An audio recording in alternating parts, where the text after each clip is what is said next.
All right, it's episode 27 of the All About Counter-Strike podcast. It is the 2nd of October, 2025. It is 11:51 for me over here in very warm, very sunny, very nice Cyprus. I decided to go on a few-day vacation, 1 day of work mixed in with all of this. No events as such, so it's pretty chill for me. Devilwalk it is. 22:51 for you, right? So yeah, you're just an hour behind me as always. Not much has really changed in the time zone department, but I am rocking it from a hotel. I will probably hold my microphone multiple times throughout this so I can sit back a bit. The hotel chair is very uncomfortable, but we'll do our best to make the audio good and everything like that. And okay, the world might not know, or say the world, the Counter-Strike world may not know what we've been doing, but we haven't left each other's side. We're like a married couple. I think I spent more time with you than Lily did. Yeah. So I got wrecked after Star Series, right? I got sick from the players, ended up being some COVID in there, and that meant a good excuse to just game and stream. And I was just playing Dragon Ball Gekishin Squadra, a MOBA 4v4 game, huge Dragon Ball fan. And I even convinced Devilwalk, who's not really watched Dragon Ball as a whole. You've seen a few episodes. Yeah, not really into it like me.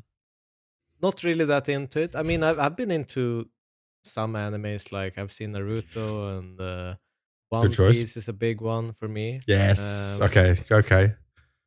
And obviously I've seen like, I think Bleach, and there's some more. You need to watch Demon Slayer and Solo Leveling. I don't have Demon Slayer and Solo Leveling. Put those onto a list. We'll come back to that. To be fair, I haven't seen like anime in, I think, 6 years. And I put you into an anime MOBA. My girlfriend was like tearing up the rank. What the hell are you playing, man?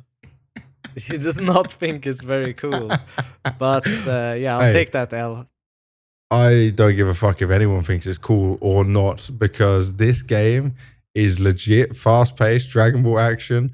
Do you know what? This is going to sound mental to some people, but because I knew I was going away and I was going to have like 6 days of no gaming, no nothing, we decided to stay and stream until we could get to S rank. S rank is the highest rank in the game. We're currently A rank. I streamed 14 hours. Devilwalk was there for 12 hours of this. We met a legendary Chinese guy. He actually lives in China, and he was playing on Europe servers using exit lag and joined us for the whole stream until I had to give up because I was so exhausted. I couldn't play anymore. I was actually playing worse because I was so tired, bro. But yeah, like at the end, like me, I was trying the last couple of games. I was just like, no, man, I can't even think anymore. Dude, I was raging more. I even stopped swearing when raging. I turned off my camera at one point because I just looked like I was just falling asleep while playing. Yeah. But at the same time, is there any better thing to do when you've just been a little bit sick, you've been a little bit exhausted, just sit there? Oh, it's perfect. Completely destroy your body to the point by just pure gaming, sitting around. There's it's one of those vices that us gamers has. I'll happily admit I am addicted to this game. I think it's awesome, and I don't I'm not a MOBA player. It's only a 4v4 MOBA, but it's obviously hits all the spots for me with the Dragon Ball and the action, fast paced. But I'll tell you this now. I've even created my own YouTube channel just for this game, dedicated, starting fresh on this YouTube channel, making content for it. I got accepted by Bandai Namco as an official creator for the game. So yeah, I don't know. I actually just really passionate about the game. So we had a lot of fun doing that. I've even dragged you into it. Yeah. You're a lovely support Gohan main, as it be, while I'm the tank main out here. We did make it quite up in the rankings though, right? I was top 187 in the world for tank. It's not bad. Yeah. We had a couple of, I was like, 40, 30 points from S rank. S. 1 point. Yeah, and I ended up being 44 when we had to give up and stop. Something along those lines. So we were close. We'll get it next time. But we're here with another episode. It's not all about Dragon Ball Gekishin Squadra. No. It is actually all about Counter-Strike.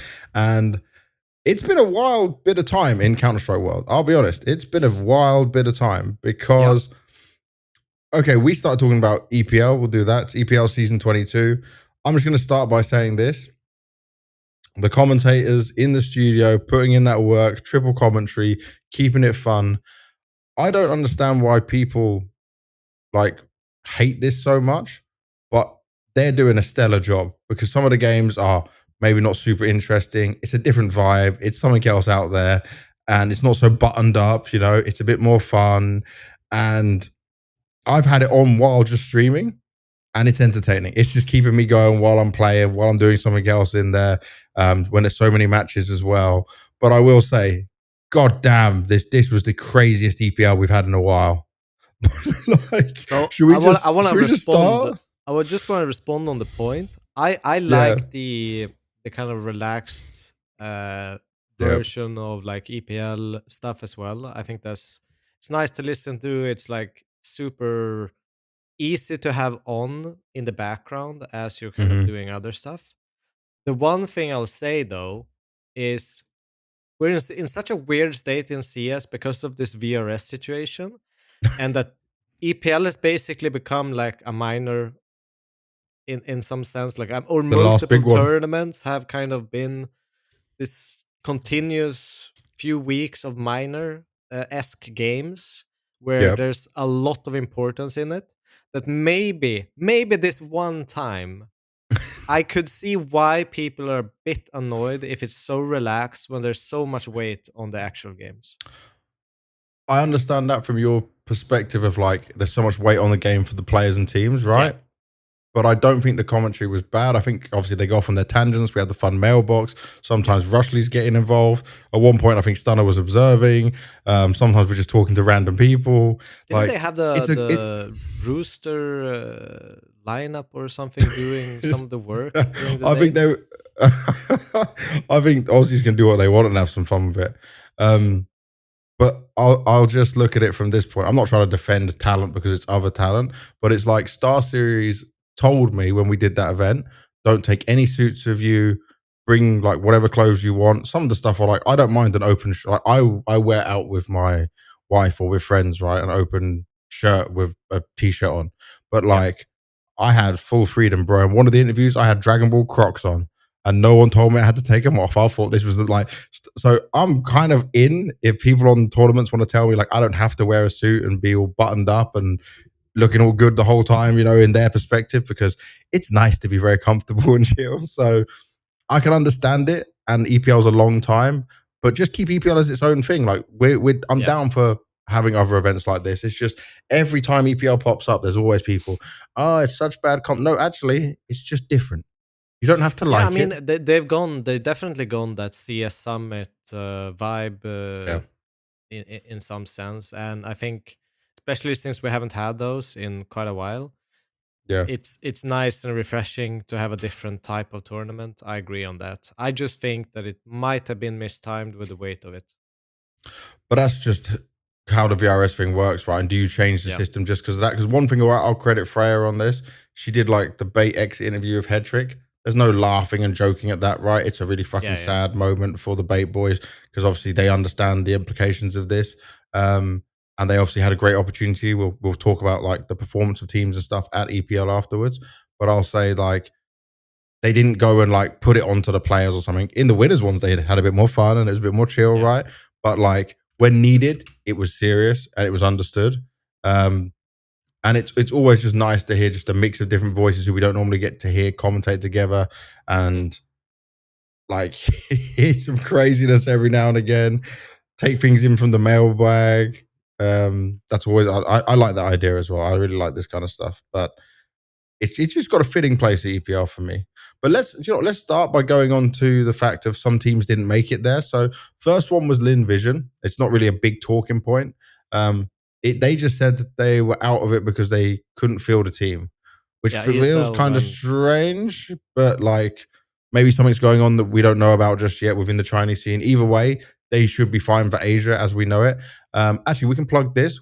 Later in this episode, we're going to have Mischief, who we spoke about so many times, ultimate VRS guy. He's going to join us live on the podcast to talk about all the VRS stuff. So we're going to give you a deep dive on that, a nice special exclusive here as someone who fully understands it's deep in it, was predicting all these matchups. We've all been quoting him on broadcasts and on the podcast itself. So every single news refresh, site is essentially just following his document to make sure they understand things. So can't he's really a smart find a better cookie. guess for it. Yeah. He's a very smart cookie. So the Limvision one, right? They missed out. Who replaced them? It was Gentlemates, right? Gentlemates took their spot. Yes. Yeah.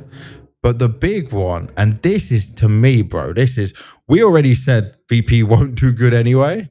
It couldn't get worse for them. So VP withdrew because of your country, by the way, Devil. Let's just point. No, I'm not. I mean, they were unable to cross the Swedish border. And this is their quote, right? They said, upon entering Sweden, border control raised concerns regarding medical insurance of 3 players. The same insurance policies have previously been accepted without issue in other Schengen countries, while new insurance policies were promptly arranged. By that time, the decision to deny entry had already been made, and the players' visas were revoked. When a visa agent revokes your visa, that's GG. Like there's no like, oh, you got your medical insurance. We have it now. Like no, and I'm definitely not blaming any players in this. Maybe it's a manager's oversight if they're telling the truth, because obviously we don't know. If they're telling the truth on saying like they had the correct medical insurance and just now it's not accepted because of Sweden. But it just feels a little bit weak, an argument. Like, look, they accepted us. Look, they accepted us before. What's wrong with that? Like, but did they thoroughly check everything? Yeah, did you actually? Because I'll tell you this, right? As someone who is British now, and I don't have access to Europe the same way, I need medical insurance everywhere I go. Yeah. I have a worldwide medical insurance. Bro, I have never been asked. Like, no one ever has said to me, oh, let me just see your medical insurance. No one. 0 people. So it wouldn't surprise me on that line with what you're saying that no one up until that point had asked them, and it was just actually not the right medical insurance they needed. This is just speculation. I'm not going to shit on VP because of this. It's kind of what it's pointing towards, but either way, as you're mentioning, like it's not really on the players, obviously on the organization. They should make sure that they are ready to do this. What is sad, especially how fast they could have found and renewed a new insurance policy for the players. It takes 10 minutes online these days. Yeah, within the hour, fixed it all for the players. Yeah, and that's what actually, is probably the worst thing about it. In some sense. The worst thing about it, obviously, is it probably could have been fixable, but also that's game over for their major. They needed to do well at EPL, so there's no chance of them making the major. They won't be there. That's a real big blow for an organization like VP, who have struggled and just about managed to stay within reaching distance of it, to have your final hurdle cut out like that for you. And then obviously, ENCE was the team that ended up replacing them. When did EPL started? Let me just bring it up for you. September 28th. So I'm actually going to go on our guests' Twitter and just check the document and where they were placed. Back then. Back at the 28th. But yeah, the thing I'm most sad for, I am sad for the players, because like management should be taking care of this stuff. Things should be in order. I'm not going to put this all on the players, like you should know about your medical insurance being in this situation. If they are just unlucky, by the way, they said on there, while you're looking at this, it says, we have engaged a local attorney specializing in migration law to appeal the ruling of the border authorities and resolve this situation. This process, however, is expected to take some time. I'll just say, good luck ever, even with lawyers, fighting this. Like, you're not winning against these visa people. Like, it's going to be year-long, maybe more battle. It's not something that's going to go well either side. Like, and now, by the way, they need all new visas, as far as I understand it. Like, so the 3 players, if their visas are revoked, they need brand new Schengen visas. Correct? That's how it would work? Yes, I think so. Yes. I don't think you just get it's not on hold or anything. I think you broke the kind of agreement and has... either way, this is on September 25th, so a few days before EPL starts. I think that's fair to go back 3 days. Good enough. VP were sitting on an 86.9% chance of making the major. That's high. That's very high. So they were kind of very close to NIP, right? Very, very close. Yeah. NIP were on a 94% chance, and they were essentially on 87. And the teams below them were Bait with 71%, Heroic with 50%. So they essentially were, they could have, I'm pretty sure, like, if they just went like 2-2, they would have made the major. How big is NIP still in Sweden? Oh, that's a... Just gonna get conspiracy theory man on you right now because okay, so sabotage. NIP has lost a lot of fans in Sweden. I think people obviously still kind of, you know, look at the brand, and I was a fan of NIP when I was younger. Who wasn't? We're talking 1.6 days. So I think that there still is some kind of like, you know, people who kind of, they look at esports when they're young, but then they grow up and they do other things, and maybe they just revisit it every once in a while. Might still have a heart for it, but still as big as Swedish org. But I think as long as you don't have any Swedes to cheer for, it's very hard to kind of keep that fan base alive. I'm just imagining this scenario in my head, right? And I hope this isn't true, but it's esports. Anything is possible. NIP, Swedish organization, ESL doing it in the Stockholm offices. Somehow they find out when VP's coming through. They just know a border guard, or they pay someone off, and he's like, "Screw their chances, bro. Do it for us. Do it like for NIP." Dressed up as a border guard. Oh, dude, we've had such crazy things in esports. Like, it would be very sad if that's true. Like, that's not a joke. It would be disgusting. I think but that it's would be entirely possible. Okay, you guys not taking bribes, man. You're not in the corruption side of things. No, not a border guard. I be the best ones, by the way. Yeah. But the best ones is like when the Swedish or Danish border guards recognize you, but then I start to panic because I'm like, oh shit. Like, what else is he going to ask me at this point? Because he knows I'm coming here to talk about Counter-Strike. And actually, they've always all been really cool. Like, they just make my life easier. Never any problems. Everything's all good. Obviously, British at the same time, so it's not as the same. I don't need a Schengen visa, right? I'm in a different situation. But this whole thing's so messy. And just the end thing, and all jokes aside, this sucks for VP. This is horrible. This is obviously a mistake that will probably never happen again. But I wonder how it affects, like, how quickly can they get another visa now in order to be ready for just the next season after the major, because your major chances are done for. And what are the repercussions of this? Like, what happens afterwards? So we'll keep an eye on it. We'll keep looking at it. But let's enjoy the rest of looking at EPL in a nutshell. Devilwalk, where do we start? Because the results, bro, even down to today, everything was crazy. I mean, we might as well start with our predictions. No, why?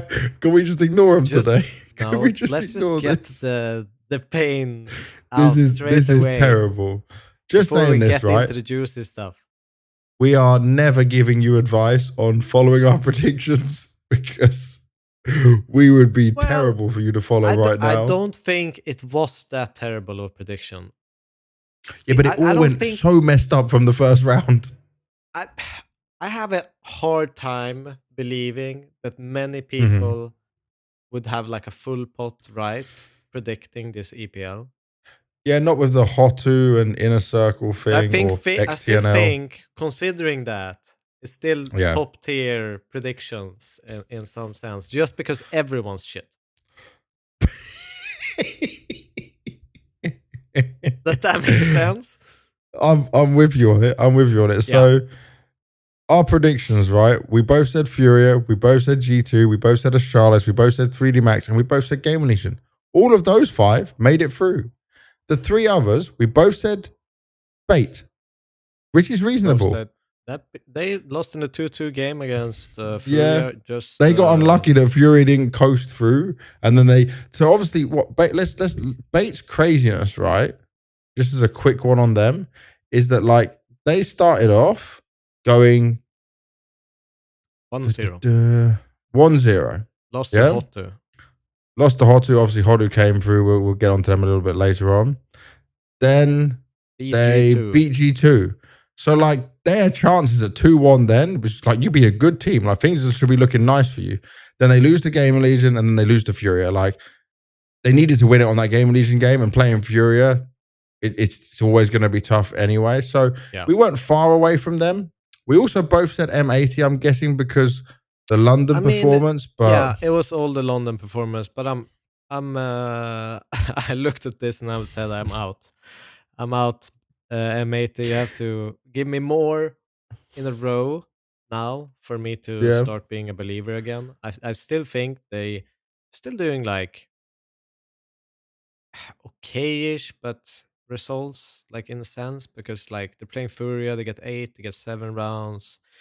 they lost to Ents, who's a replacement team, right?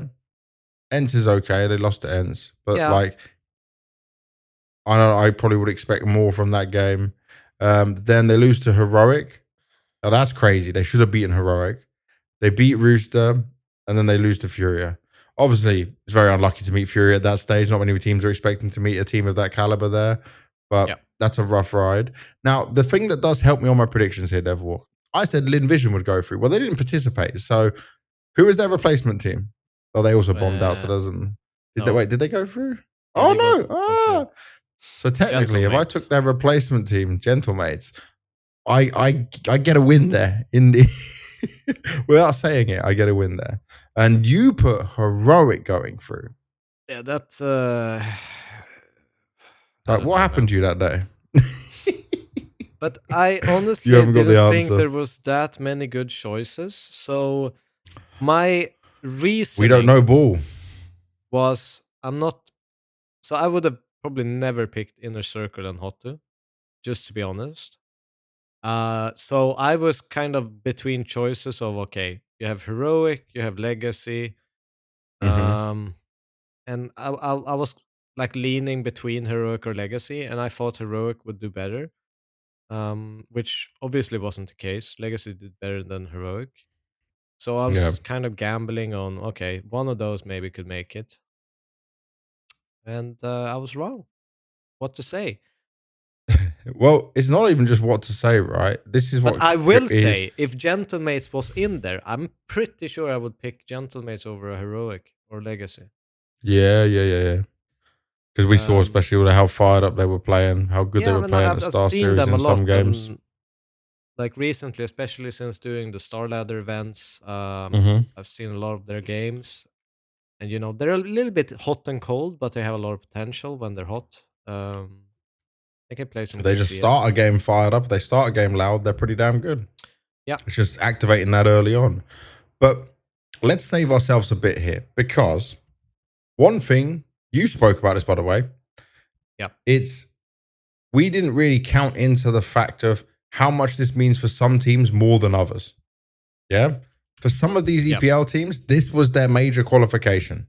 Where other Yes. teams, they already were good. They weren't thinking about this. They weren't worried. They'd already qualified. They're in such a good spot. Now, obviously, yeah, they want to do well at EPL, but I'm saying they're not playing with that same fire in them in a group stage 1 of ESL Pro League. No, I And we think saw that come out. yeah.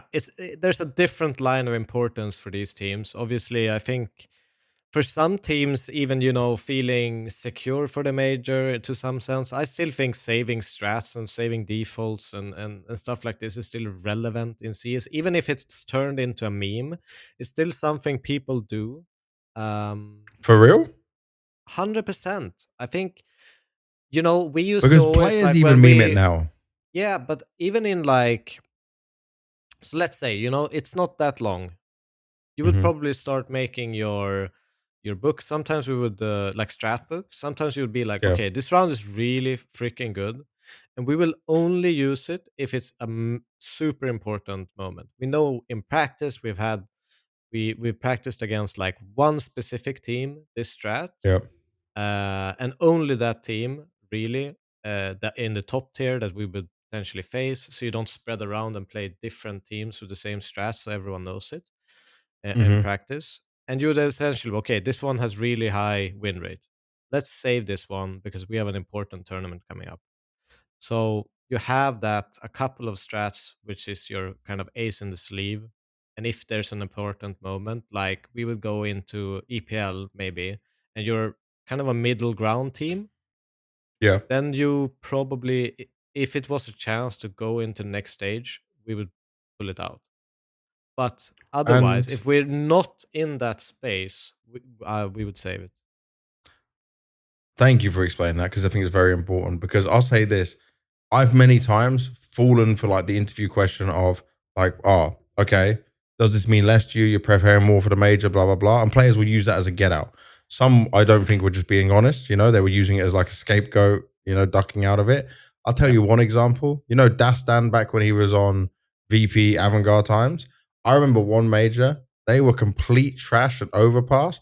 Then they reworked their overpass. They got to play in best of ones, and they were just dominating their way through teams. And he even said, he was like, I knew everyone was going to pick this. I knew everyone was going to allow us to play this. But Yeah. this is where I put And my full that's, focus. And I was saving everything. yeah. And So he I was mean, I've legit with done it. that too. You know, like we had, it was in No Chance when we qualified for Hmm. the minor in the Berlin. German Berlin minor. Essentially, our veto on HLTV, we took our HLTV page and we wanted to reverse our map pool, and we said, okay, Nuke, we've always vetoed Nuke. Let's make it our main map. Only practice Nuke. Practice Yeah. it so hard, but we're gonna play officials, but we're never ever gonna play Nuke until we get to the qualifier. So it was like a Okay. 3-month period where we practiced Nuke a shit ton. Hmm. So once we got to the qualifier, we were playing like Windigo, ranked like 14. We were playing Heroic, and one other team. You had to go like 3-1, kind of like a Swiss system in this Hmm. tournament as well. And I remember every single opponent picked Nuke against us because we left it open. And we crushed everyone on Nuke. So essentially, because they had no information on us, they couldn't scout us. We knew Yeah. exactly what that we knew. First of all, they would pick Nuke if it was open. Yeah. They would not have prepped for Nuke. Um, so we got all the advantages, and we made it through the minor because of it. So there Smart are stuff. things you can do like that, but I think this is like not something you'd probably do if you're a top team. This is like Yeah. trying to catch up a little bit if you're in the middle scene, tier 2. Maybe you can do that Hmm. to be effective. But saving strats 100%. That's relevant for Yeah. everyone. Now, looking at all the teams who didn't make it through stage one at EPL, I don't think there was any disappointments with looking at NRG, Rooster, M80, Fluxo, Legacy, Heroic, even ENTS, because obviously they were a last minute replacement. Like all of these teams, I could see potentially But not making ends, it man, through. it's heartbreaking. They were 2-0. They playing Hotu Mm-hmm, in their mm-hmm. 2-0 match, and then they dropped down to 2-3. And That we is told Rigon, heartbreaking. we both messaged Rigon saying like, "Oh, you got this," you know. Then Yeah. you get 3D Max, then you get G2. Like, it was tough. It was tough when they hit these other games, you know. Yeah. But it is kind But of they that fought. curse in Swiss system. Sometimes going 1-1 is the best option you can have in a Swiss system, just because you will avoid a lot of the good teams by doing that. Mm-hmm. You can So kind of yeah, coast through it all. yeah, So for Ents, it probably stings, right? For M80 as well, just from the highs of London. But like, I'm not. There's not much details. I think there's worth touching on in these teams. Like NRG probably expected better of themselves. This is obviously not what they were hoping to achieve here, going 0-3, especially losing to Fluxo. But I feel like the biggest one will be Bait as the disappointing heartbreak for these guys. You know? yeah. I think ends and bait obviously heartbreaking. Um, I think one could maybe say legacy to some degree, but it's obviously heartbreaking no matter who you are in the 2-2 bracket. But I think bait probably had the biggest chance of making it out of Yeah. those teams. And they were close. They were really close. They pushed FURIA to the limit just now. Like, what is it, an hour ago? 1.5 hour Yeah. ago? Something along those lines. And they looked kind of resurged. They looked terrible to amazing to starting to find some stability and some joy in their game again, Mm-hmm. which has been nice to see because like when I saw them at Star Ladder, they looked deflated, they looked tilted, they didn't look like they were enjoying each other's company. It looked like, MPL was the only one kind of stepping up. And They didn't look connected. They didn't look like yeah, they knew what was going on. but it felt like I was watching a team kind of like all having a different ideas of whose fault it is they lost a round, and no one wanted to like address the issue. Classic. That's kind of what, like, everyone's looking right and left, angry at each other. What are we doing, boys? What's going on? But seeing, a smile and on people's when people do good things, and just just general enjoyment to play on the server has been, because they are an exciting team. They are a team with a lot of potential, and I still think MPL, fuck me, man, he's their best player by far, And IGL. and he's the IGL, and I'm super impressed by him, like super impressed by him, because he plays like he does what he needs to do in the rounds. If they are struggling to find entries, he's the guy that's gonna pick up some entries. He's the guy that's going to clutch, he's going to support, he's going to do whatever it takes. And he plays in very different kind of styles all throughout the match. And I think that's super nice to see. And, having an IGL who, I mean, this is just stats from the entire team period of 2 years and 2 months, 117 3.0 rating. For an IGL, man. But I can check his last 3 months as well, 112. So, like, he's been insane for them. And They just need more officials, like they said. I think the biggest mistake this team had was not playing enough officials, because they sometimes just were not warm. I think Star Series was a big help for them to get more back on track. And had they, obviously they've said this, right? They are now working with a performance coach, because obviously they've got some mental struggles, like Hedrick, for example, but he's coming back into game a bit more form. But like, it's still a young team. There is definitely potential here, and I want to see them at the major, and I want to see them come into the major way more prepared. Like, I want to see them in that same form as we did last major, for Austin. Yeah. No, obviously went into heartbreak there, and probably kind of crept into their mind in some sense in this game as well. Like, it's a 2-2 game again, and they're facing a strong opponent. They're pushing them close, and again, it happens, but there's so much potential. If you can push FURIA to that limit, and you can push top teams to that limit, being so young, how old is MPL actually? How 20 young? off 20. So memory. to have an IGL 20 who's off 20 memory. years, 20 years old. And there, I mean, I think in like a year's time, once they have gone through all the trauma of these kind of moments, and turn it into a positive, I think they could be a scary team, or at least, a lot of some of the pieces on this team is looking really sharp. Definitely. And I want to now go from Bait to another Ukrainian team. The old TNL got picked up by Inner Circle. Inner Circle ditched their old team, and then they go and get themselves the TNL team. Remember when we covered them at that Level Up Lund in Sweden? And they went through and won that game. But obviously, that on its own was impressive. And we didn't know. I said I knew 2 players out of 3 players' names, Yeah. Back then. Like, that was all I had anything on. They have been grinding. They have been pushing themselves forward. By the way, I haven't watched it yet, but they've even released a documentary from this first stage of EPL going 3-0. Let me just say this. Any teams, any organizations, even if you're not performing well, even if you don't win in an event like this, doing some content like this is massively beneficial for your players to be used to this, to be used to cameras and everything like that. Like, this is a team to watch. This is an exciting team to watch. This is not a team that I had making it. This is not a team that I expected to see do well.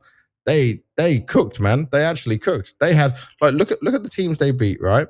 3D Max 2-1, GamerLegion 2-1, Gentlemates 2-1. Now, admittedly, they avoided a G2 or a FURIA, and I would have loved to see them play against it. But beating 3D Max and GamerLegion on its own is super impressive. Like, that deserves a lot of respect. And considering they went to Draculan, right, and like lost to Hyper Spirit, and 9, and then we're out of the tournament. Yeah. Oh, that's a turnaround. That is a big turnaround. It is And a turnaround. Shout out their coach JR as well, if you remember him. Of course. Of course. Vega. It's a Oh, Vega yes. Squadron, Oper, JR. No, but I think, he's obviously drilled them very, very well. He has kind of Yeah. picked up very talented team. I think someone to look out for the future is definitely Davi from that team. He's only 18 years old, and he's kind of been a little bit like their hard carry in some games, and Mm-hmm. looks to have a lot of potential. So yeah, I think they're a super exciting team. If you're gonna make the argument that bait an exciting team, then you have to make the argument Oh, definitely. that XTNL and Inner Circle might even have a more exciting team in terms of the age group that they're in. And I just remember, right, when the war started, people were saying, oh, like the Ukrainian CS teams are going to be dead now, when they can't mix in with Russian players and you can't have this Just start joint gaming nationality more. teams. Bro, we're seeing them pop up. We're seeing them like band together and make this stuff work. Like this is solid. We should then, right, if we're looking at 3-0s, go from Inner Circle to Hotu.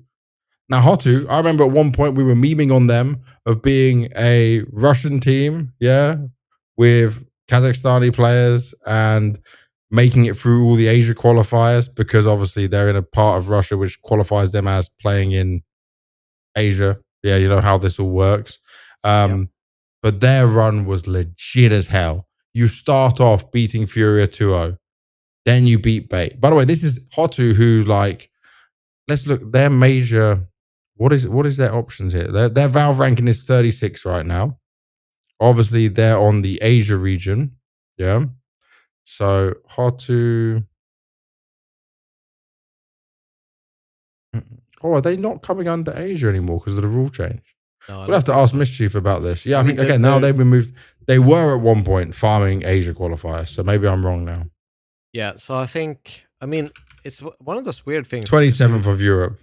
You go into their team page, and they're 4 Russians and Duke Fishura. And obviously, Cadio is in the team for EPL. Did they have him as a replacement? That's a good question. Maybe someone was denied visa or something. I don't know. Honestly, I don't know. And he's so Cadio on HLTV, current team Hotu benched, and he's playing this tournament. He's like, hey boys, I'm gonna do whatever it takes. This is an opportunity for me to show you you're wrong. Yeah, but yeah, it also was great to see Norbert back. Norbert screwed over by VP not once but twice, kicked, benched, brought back into the team to fix things, kicked again, blamed for stuff. I don't know if he was blamed for stuff, but that's how it felt like it was done. Like it was always really horrible for Norbert, who, if you understand good CS, you can see what he does for the role, for what he does and adds to a team. Like he's not a terrible player, man. No. I remember even before. I can't remember what team he played for. Let me check. Before he joined VP, it was K23 and Simon. Okay, so you would have probably played Simon back at Berlin. Yeah, I'm pretty sure. But he's always been like one of these, in my eyes, when I've played against him and seen him. I've always seen him as kind of like this crazy, kind of aggressive rifler who, like on overpass, he would stay balloon for ages. He'd never, doesn't matter if you mollo, he'd just smoke and just play around the smoke and just stay there, never fall back, and be annoying in this way where you think that the smart choice is to go back, but he'll hold his ground. Which still can fighting. kind of, and he's really good at that. And he's always been kind of a hard carry in some of those teams that he played in. But for some reason in VP, I don't really think that he was allowed, in some sense, to play the style that he had in other teams. That he kind of had to take a step back and do different things in VP, comparably to what actually made him good in the first place. So I think that kind of mismatch where he probably feels this is just speculation, but I could imagine this being the case where you're a player and you just instinctively start to mistrust your own decision making. And that's when you become a really bad player and your performance gonna drop down. I'm not saying he ever went to that place, but I definitely think that he dropped down in performance after joining Yeah. VP. Um, and that takes a knock on your confidence. So it's good to see him back and kind of, you know, being a bit more himself in terms of playing. Because always, By the way, and I always rate people who are annoying on the server. That's like one of the biggest compliments you can give a Counter-Strike player. yeah, And he is. I know what you mean. I know exactly what you mean. And another player, Mizu, right? 1.41 rating. So Yep. many crazy moments, so many impressive plays. And you know what? The craziest thing I was seeing, sometimes it was going to their cameras, yeah? Like they'd won a game, Norbert's doing an interview, and I think Stunner asked Norbert, like, what's going on? Because it looked heated. And I don't just mean like they're angry, like they're talking to each other still, even though they've won, about what was done wrong. And Mo's in the back, like explaining it to them, and they're trying to explain it from their side. And I was like, do you know what? It maybe, I don't know, we don't know a word for word what's being said.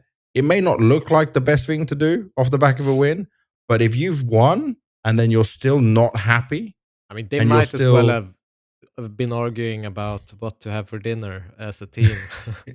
yeah, but it's good, right, that they're like that focused on it of this was not right, this was unacceptable, this is why this happened, and just getting it out. Because they Yeah, seem I to think be a it's. team that could put it out there and just get on with it.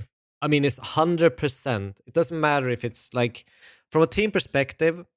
Doing that once the game is over is the perfect way to take those discussions. And Even on a win as well, not just sitting there going, "Oh, we won, we're so happy," like la da no, but da. I think, you know, like sometimes you're disappointed, even if you win like 13-11, just because when you had the opportunity to win like 13-3 or 13-4, and you kind of, the game spirals out of your control, and you're kind of lucky that they get this cosmetic comeback in a sense. Yep, Um, I think that you should be mad. I think that if you have a bunch of control, because how are you gonna learn if you just keep sweeping it on the rug just because you win? Um, I think it's good that to take those conversations, and I think it's good that to take the conversations after the game, because if you do it inside the game, you might destroy your entire half, because it's such a, you know, creative and feeling based game to some degree that if you are angry, your decision making is gonna be off. So for sure, yeah. for sure. All right, some of the other teams in there, Gentlemates. Obviously, for these guys, we'll be talking about VRS stuff later on, but this could potentially put them in a spot where they're going to make the major now, and Bless that's you, that on Lily. its. Yeah, she's just sneezing off in the background with her headphones on. She can't even hear me mocking her right now. Good job, baby. Good job. But like Gentlemates, right? Beat Yeah. Heroic, beat G2, lost to Inner Circle, beat Legacy. G2's the big name in there, right? Yep. But still, this is a great run for them, who even at Star Series showed us some signs of weaknesses. We spoke about what was positive about these guys, but I mean, like, Did you actually this is a catch them team on that's camera? improving. Because I didn't catch a lot of their game where I looked at them on the camera and could get their body language. Because I obviously there's saw a some lot of of it games when running, so some of this we will be oh missing. I David G was standing up and Oh talking to yes, some I teams did at some saw point. this. Yeah. But I still think that's kind of the route they have to go, because they need to be fired up. They need to be Yeah. um they need a fire up their bum. This is a way you say it in Swedish, I think. What? Yeah. Fire up Fire their in the ass bum. makes sense. Yeah. They fire up their ass. Fire in the bum sounds terrible. It sounds like you've got a STI you need to be Well, checking out. towards the But bum maybe is more accurate. fire up your ass is like light a Not fire under your ass, inside. something like that. Yeah, good. Take the inside out, and we Yeah, can we yeah. can work that, man. That's Yeah, not yeah. too bad. But what's also great is this wasn't just Martinez. You know, like he had so many of these highlight moments during Star Series. This wasn't like all on him. this looked like a better team performance from Gentlemates. And I think that is something they can be proud of. That is something that I'm not going to say they're going to be like going through into stage 3, no problem, or the playoffs, of EPL. But it's like they are growing. And that's positive for these guys, especially given the situation they're in. 100%. I mean, they kind of came from nowhere, Hotu. And Gentlemates, they obviously they still have those moments where they're playing a style which is scary in terms of consistency because they're so aggressive. But they can definitely maul teams down, and I think a lot of these teams got caught by surprise just how relentless they are on that aggression. Yeah. It's good to see them. I love it when I see kind of full national teams. Does that make sense? Yeah. You're a bit of a racist like Launders. Yeah. Wants all the full national teams to do well. He calls himself a racist for this. Is not actual racism like you would be thinking. This is like nationalism stuff. Yeah. Another one, which is we got to touch on him while he's talking about all one country lineups, is 3D Max. The first game they played against Inner Circle, they had to play with Nevera. He stood in. Maka had some family issues he had to deal with, right? They tweeted about it, that it was made public. Maka came back. They beat Rooster. They beat Heroic. They beat Ents 2-1. They qualified. I'm happy with what I'm seeing from them, considering Gravity has taken over. Maka came back and played the rest of the 7 maps and had very good ratings, very good individual performances. He seems so much more freed up, able to do what he wants to do. And Gravity seems to be taking to this IGL role. And I do think it's probably very helpful that both Maka and Body are there to help him with this. But he's got his own little style and way of doing this all, you know? I think it's good also in terms of like Body. He had some rough performances individually when he joined this team. And the very beginning online was great, but then the lands were bad. Yeah, and I think it's good to kind of have, because Body, obviously, I mean, you can look back at G2, what is it, 2016, 17, or when was it he was there? Maybe 18, 19? Maybe 18, 19. Yeah. I can't remember off memory. I'll even check real quick. It's 16 to 19. I'm on a laptop. Good luck. So we're me. both right. Okay. Look at that. Yeah. So essentially, he was obviously one of the hard carries, one of the star performers in that G2, and he hasn't really found that flow ever since being on that lineup. He kind of dropped individually, and then obviously picked up being in game leader, which is just a different focus. You can even plug your All About Counter-Strike kind of podcast with Snappy and Alexi B. Oh yes. Which is a great kind of episode to get some insights from top in game leaders of what kind of situations they have to deal with on a regular basis, and how to deal with them, essentially what's important to be in IGL. I think it's really hard to be a top IGL and be a hard fragger, and I think they kind of release some of that into Body again with some of these performances where he can kind of get back on track on his individual level, and obviously everything that he's learned from the IGLing part and had to study, I think makes him. I hope that he's taking it on. Like if you're a good leader, you're a great listener, and kind of adapt and help the Gravity in these situations. So I had a little bit of a interruption there, but essentially to finish my point is I could see 3D Max have some potential if that was the case. So that's it. That's the only bit you missed from that part. Well, that can take us nicely into GamerLegion, because GamerLegion made it through to stage 2. They beat NRG, lost to Inner Circle, beat Astralis and Bait 2-0. And let me just tell you this.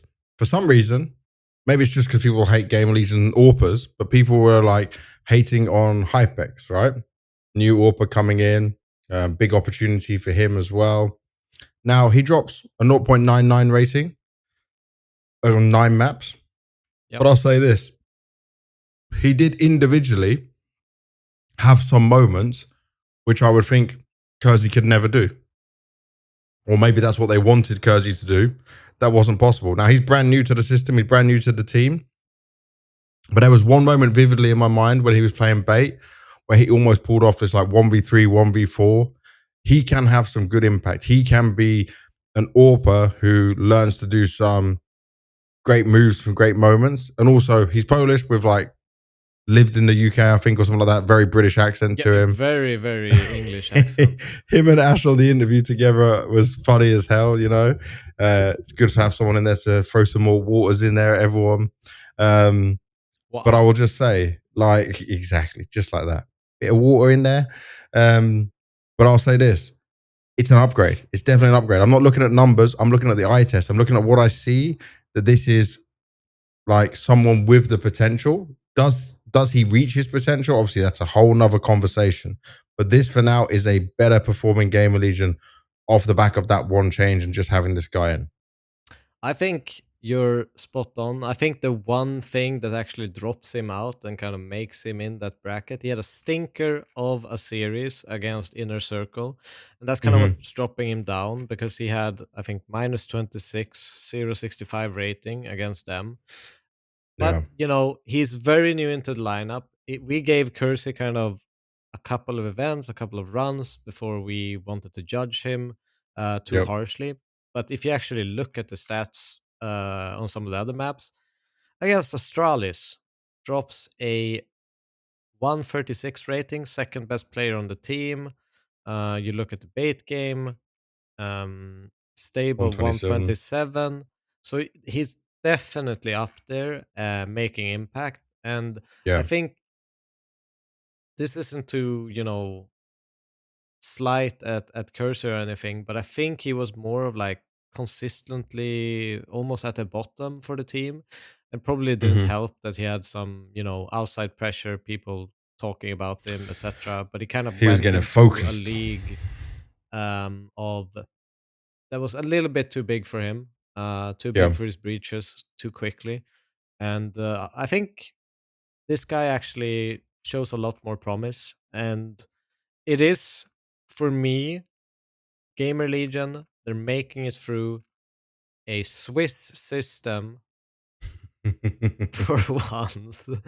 Uh, so that's gonna be an upgrade. If they can make a Swiss system, they can do anything they want in this world, right? Yeah.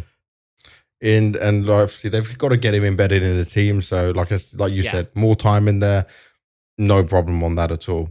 Next we can go into FURIA, because when we look at these next three teams, FURIA, G2, Astralis, all of them made it at the last hurdle. Yeah, these are three names you would have all potentially with 3-0, 3-1 going through in a system like this. For FURIA, okay, you had the high of Fissure. You won a tournament that many people didn't expect you to win. First trophy for Fallen in 7 years. First S tier trophy for the rest of the team. A big crazy moment. Then coming to EPL with no crowd.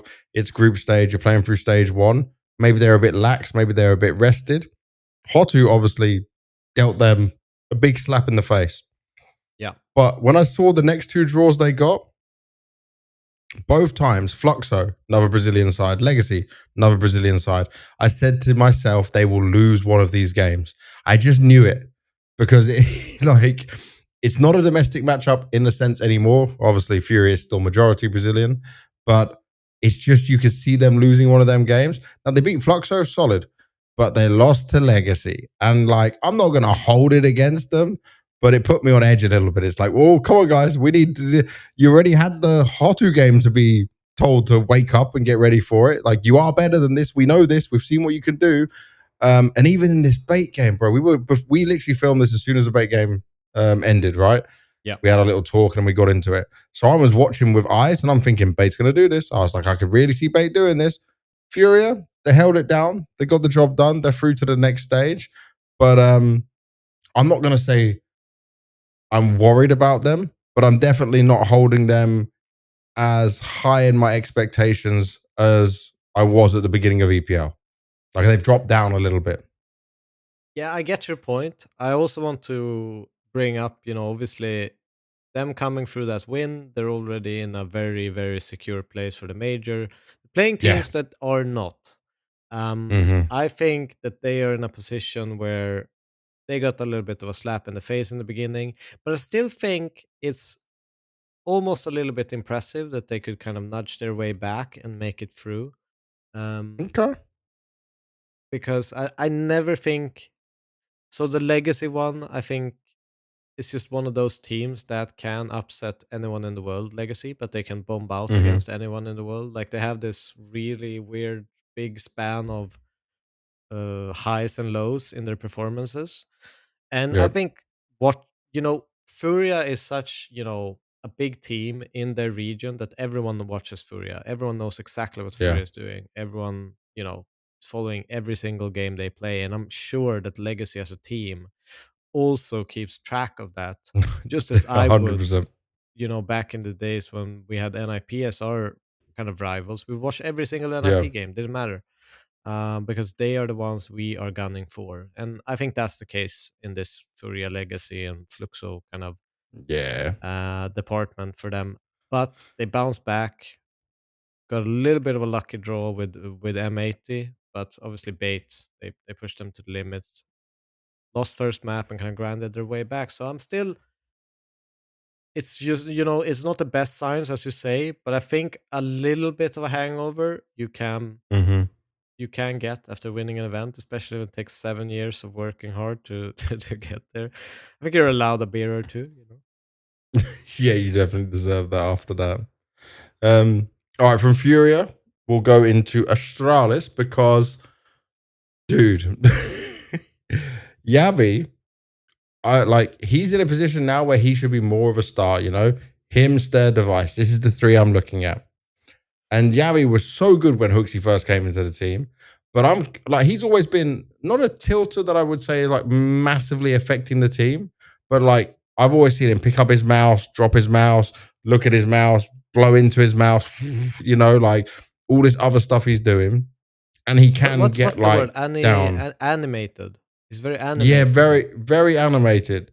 And sometimes he just can't get out of it. Like I thought they were going to get 13-0'd by ENCE. It was a 12-0. They couldn't get a T round on that nuke. They got beaten by ENCE. We were watching this, right? Remember I just told we were playing Dragon Ball and I said to you, bro, I think ENCE is going to 13-0 him. I think ENCE is going to just wipe the floor of him. It's definitely possible. Now, I'm not putting that all on Yabi. The team didn't perform. But Yabi just didn't play well through all of EPL. And like Stare again, Mr. Reliable, Device is doing what he's going to do. Magic, I think, is fine. But I'm looking at both Hooksy and Yabi as like, Hooksy obviously now is not at the same level as after we did the interview with him right here on the podcast because he was grinding FaZe, he was spending more individual time. But obviously, as you're now working a team, working Magic now into the team again, he's going to have less time for his own individual game and that's going to drop down. Or maybe he tries to put more focus on his individual game and tactically they drop down. But like, But a weirdly lot of enough, these Hooksy Astralis does have games, pop. He has pop-off games like once every yeah, tournament. Hooksy is just the best player for some weird reason. um, not what you want to see. but it's a positive and a negative in in a way because obviously it shouldn't really have to go to that degree. But Mm-hmm. great that he does step up when they need him. But like, But yeah, look at this. They got 13-2'd by ENCE on Nuke, yeah. Then 13-0'd by GamerLegion on Nuke. Then Heroic did lose to them on Nuke, but won 13-4 on Inferno against them. There was just some games where Astralis wasn't there. Astralis was but not on the server. They were not playing CS. this was their pick as well, right? Every single time. Mm-hmm. They believed in it. It's kind of a repeat of this vitality pick of Inferno at the major, where didn't they get like Against 13-1 or against the 13-2 by Heroic, they Legacy? left it as a decider. I was just Okay, so checking. they shift things up. Did they veto it against Legacy?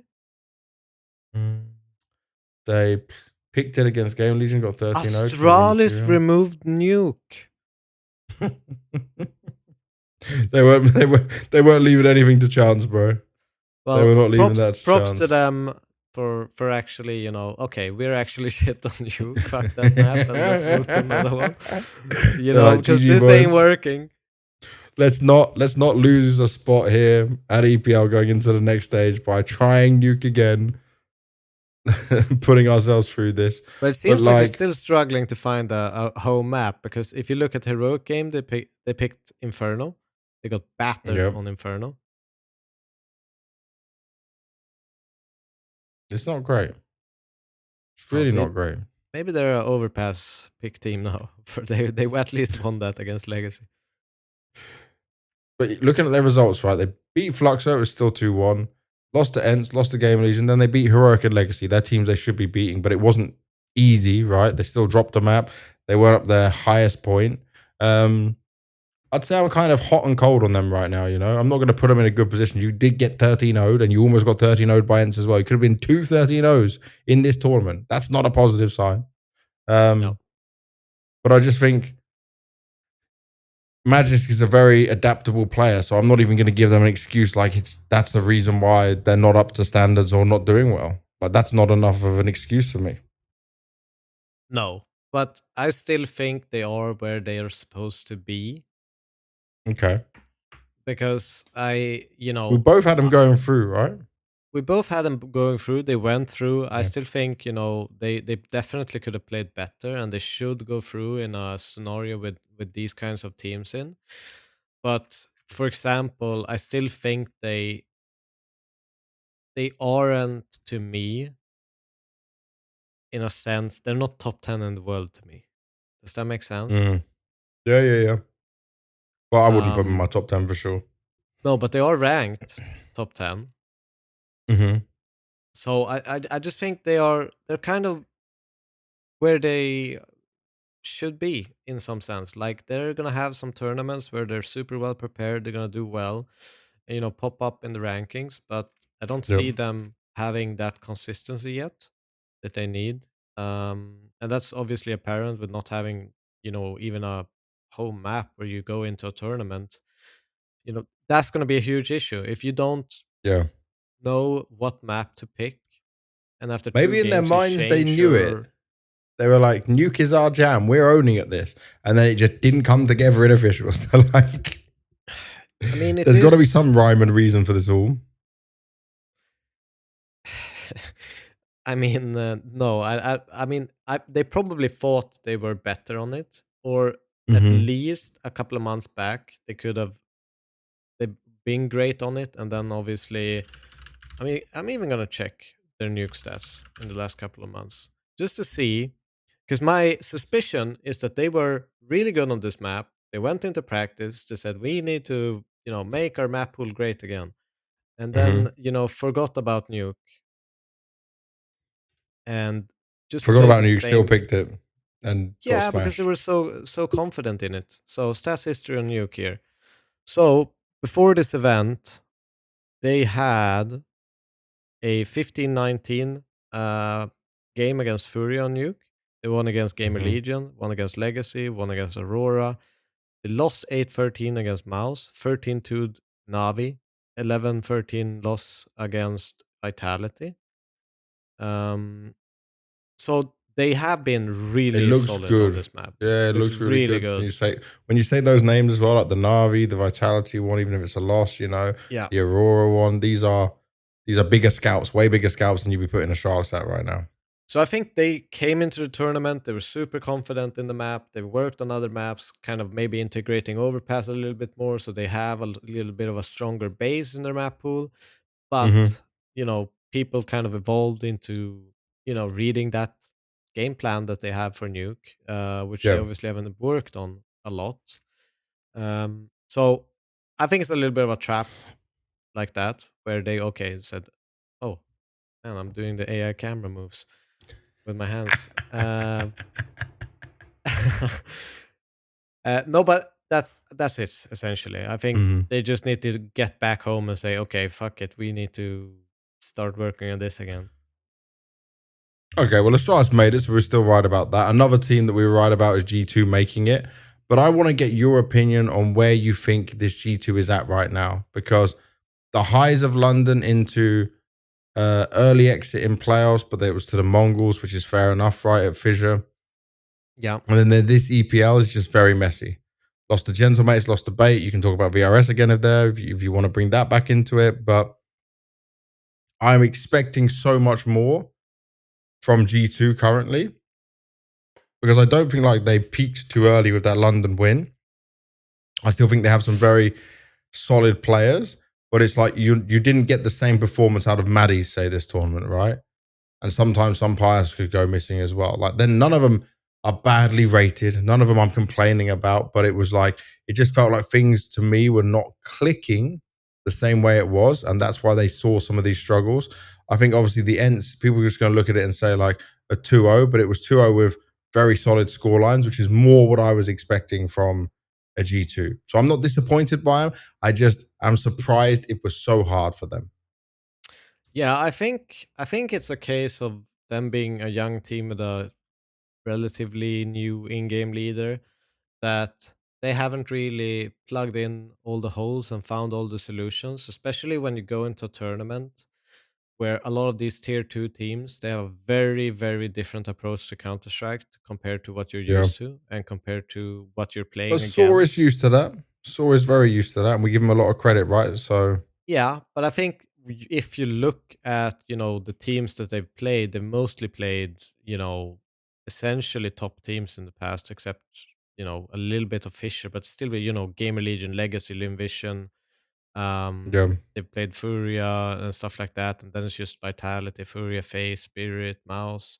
It's a lot of top teams, very little reps against the kind of tier 2 teams, where tier 2, you have a lot of different kind of styles and risk taking and yeah. and and Some and ways to fearlessness. approach Counter-Strike. And sometimes when you play a little bit too correct Counter-Strike, some of that can get just kind of spiral into control. You kind of drop like dominoes because they take timings that you're just not used to, and take risks you're not used to. When you want to play smart, they're already popping out. When you Mm-hmm. like, you're trying to block, you're blocking a half second too late. I think that's just a little bit of it. And because we used to have, like, even when I was coaching, we used to have different ways where we would call out different types of play styles when we're playing tier 2. So we would Yeah. adapt in a different way. So one example Oh, would okay. be rotations, right? How we would Yeah. change our rotation systems. So we would say either we play with Nike boots or we don't rotate at all. Because there's like, okay, if you're playing against someone who fakes a lot, yeah. you don't want to rotate because they're just faking a lot. So don't over rotate. Don't follow the pattern they want you to get into. Yeah. And if you're playing against people who are very grouped up and execute a lot as a group, you put Nike boots on. You preempt those rotates. You do it with speed. Try to be one step Um, ahead or bang Yeah, and on you, when they you get don't there. necessarily get scared of a lurker, for example, because they're so grouped as a team. So you just take your Yeah. knife out, you get there as fast as possible. And these are two very different, like, you get very different results. But if you play Nike boots against a team that fakes a lot, you're putting yourself in deep shit, like, you're in Yeah. trouble. So adapting in these like small different ways against very different styles of playing is something that maybe takes a little bit of time, especially when the coach, is obviously thinking about different things and Mm-hmm. maybe is focused more on, timeouts with a winning round instead of changing complete concepts of how they're approaching things. Very true. Very true. Thank you for the insight as well. It was Yeah, of interesting for course. me to see how it would be like, because I had it just in the perspective of holding them to such higher regard, should I say? Sorry. I But think yeah, I at think you least they can you can still you made can it judge them. You can judge them. I think if this happens again and they didn't learn their lesson and put in ways to adapt to this, I think that's against the other time tier to two judge. teams again. Yes, Yeah, like the yes. next time they face tier two. Okay. Yeah. Yep, I'm with you. We'll come back to it then. Yeah. But that does bring us to the end of our ESL Pro League Stage 1 review. I hope you guys have got some insight from it. Hope you guys have enjoyed the opinions. Before we preview the next stage, we are going to now bring in our guest, and it is none other Then Finn, Mischief. He is a VRS God expert. He knows it all inside and out. And we're going to just delve into some of this, deep dive, prod him a bit, find out how he's making this all work. So let's get into it.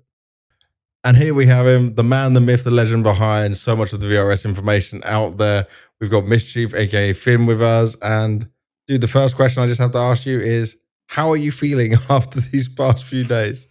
Yeah, it's been a very busy few weeks. Running a lot of programs. My PC has basically been permanently on. It is now paying entirely for my heating, so that's going quite well. It's been put through its paces, but I'm doing well at least, and my PC is still running, so I'm happy there. I want to start by just asking you, Finn, because the thing I come to straight away on your bio is it says stats and data guy. You've been a lead CS admin for Epic LAN, which obviously is a big LAN in the UK. You're a league admin, but like, what's your drive behind this, behind Counter-Strike? Like, how did we end up with you becoming such a force within the VRS for everyone? In all honesty, I'd say I'm not sure. I've kind of been around. I've tried lots of different things. Limited success in quite a few areas. But yeah, I'd say probably about 15, 16 months ago, I was trying to get into VRS. I had zero understanding of a tool. I do not come from a programming background at all. Okay. I'd never really seen object-oriented programming either. This was entirely new to me. And just one day I shot Messioso a DM, basically looking at the VRS. I'm like, how does any of this work? Because I did not have a clue. He sent me one of the report breakdowns for a team, and he walked me through it. I still didn't understand any of it. And after quite a lot of questions, I started getting it a bit. And I'd say for the past 12 months or so, I've been trying to go through the code. Realistically, from VRS solely, I learnt oriented object programming. It was quite an ordeal, but I got there in the end. I thought it would be something that was very important for the CSC, and I thought it would be something important to learn. So I put a lot of my time into it. And here we are, really. Yeah, I mean, to me, it's crazy you have to go through that length to kind of understand a ranking system. In some sense, what are the like most difficult things, or like things that you kind of bumped into that you just thought like, what the hell is going on here? I'd say the complexity of VRS is part of it is not very complex at all. Like there's certain aspects of VRS which are very simple, and to get a basic understanding of it, you're kind of there. So out of the four key components of LAN wins, bounty offered, bounty collected, and opponent network. Well, maybe ignoring opponent network, but you can get there pretty quick. It's a pretty simplistic process for both LAN wins and bounty collected. It's your 10 best matches in that regard. They fill up a bucket. So when essentially you either play on LAN, you get points, or when you play good teams, you're going to get points. Bounty offered is pretty simple as well, where it's essentially just the more money you earn, the more points you get. These are pretty simple. Opponent network's a bit more complex, where it's you're kind of playing more accurate based teams, but you can still understand it. It's very similar process of you get your 10 best matches, and these award points at the end of it. It's just that while this is probably 90% of a VRS, and it gets you in a good space to understand it, the next 10% is incredibly complex, and it's essentially layers you just get through, and further you delve deeper, and you just get more and more confused. And it's quite an ordeal. I'd say the thing that is somewhat misunderstood is this head-to-head recalculation, which we are seeing right now occur in the major with MIBR playing concurrently, where it's affecting the whole process in Europe. And it feels a bit counterintuitive, where you have a match going on where MIBR are playing an unranked team. They're gaining points for it, and somehow that's affecting the EU major race. There's a huge amount of things that you can delve into, like anchors as well. The final 10% of VRS is very complex. However, I find realistically a lot of the mistakes made with VRS is that easier 90%, where a lot of teams are currently failing. And we're in a situation right now, obviously, where it's all coming down to the 6th of October. But obviously, there's the Philadelphia event. Yeah. Obviously, EPL had a big part of it. You're saying about what MIBR is doing right now. So, what is the last deciding factor here? What is our end point of knowing, like, how are we looking at this? Because we're following what you're tweeting out, your probabilities of who can make it through. But like, I almost looked at it after EPL, like, yeah, Gentlemates should be through, VP's out, but that's also not the case. It's most likely, it depends on the schedule, because we both have Frag and Circuit X going on this weekend. It will Okay. most likely be the Frag Grand Final, which, as far as I understand it, in British time, will be ending probably about 3 a.m. And You're going to be awake essentially, then, of course, for yeah, fun. no, of course, yeah. There are some small complexities with this, which it's not an issue as per se. It's just when this is something I got very mistaken when I first read it. So in the example Valve give, they list all matches as a match start time, and this is the point of which everything binds off. So the last match that is played in the ranking period of a completed event is that's the start point effectively, and everything decay, it's built off that point. The matches which are relevant to the last 6-month period is built off this. Everything is reliant on that last match. And you read match start time and you're like, oh, okay. So what I do with the Liquipedia data, I grab a match start time, I input it all in. I'm like, my data's ever so slightly out. Why is this? You look at the reports, you're like, oh, it says the team played on this day. They didn't. They started playing earlier. Match start time is actually end time, which is a slight difference. It doesn't cause too much issues, but this could potentially affect the VP versus Gentlemates race. So we've seen it before with that controversy back in, I believe it was March with GamerLegion, where they missed out by a few decimal points by not going out the tournament early and missing out on that prize pool. Yes, we spoke about that. So VP, they are losing points right now. They're decaying. While they're gaining off this MIBR head-to-head recalculation, a lot of their points are in the past, and particularly due to missing events like EPL, a lot of their stuff is in the past. So they would much rather have the Fragadelphia final end earlier. But say if there are delays to Fragadelphia and the final goes on later, this is to the benefit of MA. And while it is very small differences, it could be a decimal point case. So say between Wednesday and today, VP, for example, they lost 3 points. So as the hours go on, VP are losing more and more points. So whenever this Fragadelphia final finishes, that could decide the major. That's crazy. Horrible. Yeah, that's actually horrible. I have a question. This is something I wondered even back when we did the Star Ladder event. It was a game between Gentlemates and Bait. So I assume this has something to do with that bucket you talked about earlier, where you kind of collect points. That Bait, I think it was Bait who were the higher ranked team, but would end up winning more points than Gentlemates, winning against a lower ranked team compared to Gentlemates winning against Bait, who is a lower ranked team than them. Yeah, so there's probably a few things I want to touch on Star Series, because I feel like no one really realized how important this event was. It is probably, it is without a doubt the effective RMR, and no one really realized. So what's going on in this case with Bait and Gentlemates, and it's why a team like Passion deciding to go there was realistic genius. And it is somewhat down to how opponent network works. So the two out of the 4 categories of VRS, out of the 4 main seed modifier factors, 2 of them are dependent, so they matter on your quality of opponent. 2 are independent. So say, for example, LAN wins. It doesn't matter if you're playing a random UK team. It doesn't matter if you're playing Vitality. In terms of LAN wins, you're getting the exact same points every single time. On the other hand, there is bounty collected as well as opponent network. And opponent network is based on a team's own network, which they're essentially offering to other teams. And own network is based on the amount of distinct opponents you have defeated in a certain time period. It modifies with decay. And you look at the teams that are at Star Ladder. So you've got Gentlemates. At the time, they were one of the most valuable teams to beat in the world. They played a huge amount of matches. They defeated a huge amount of opponents. So their own network was ridiculously high. So anyone beating them is going to get a huge amount of points. They haven't earned the same prize pool as the likes of Mongols. They haven't earned the same amount as Vitality, Spirit. but because they've played way more matches than them, they're worth more than them. So beating M8 was worth a huge amount of points. Star Series, it wasn't the maximum prize pool, so it wasn't the maximum event weight, but it was still really high due to how the curve function works. And you've got teams there like Mate were ridiculously high, Paravision were really high, even the likes of Bait were really high, and the amount of points they were offering.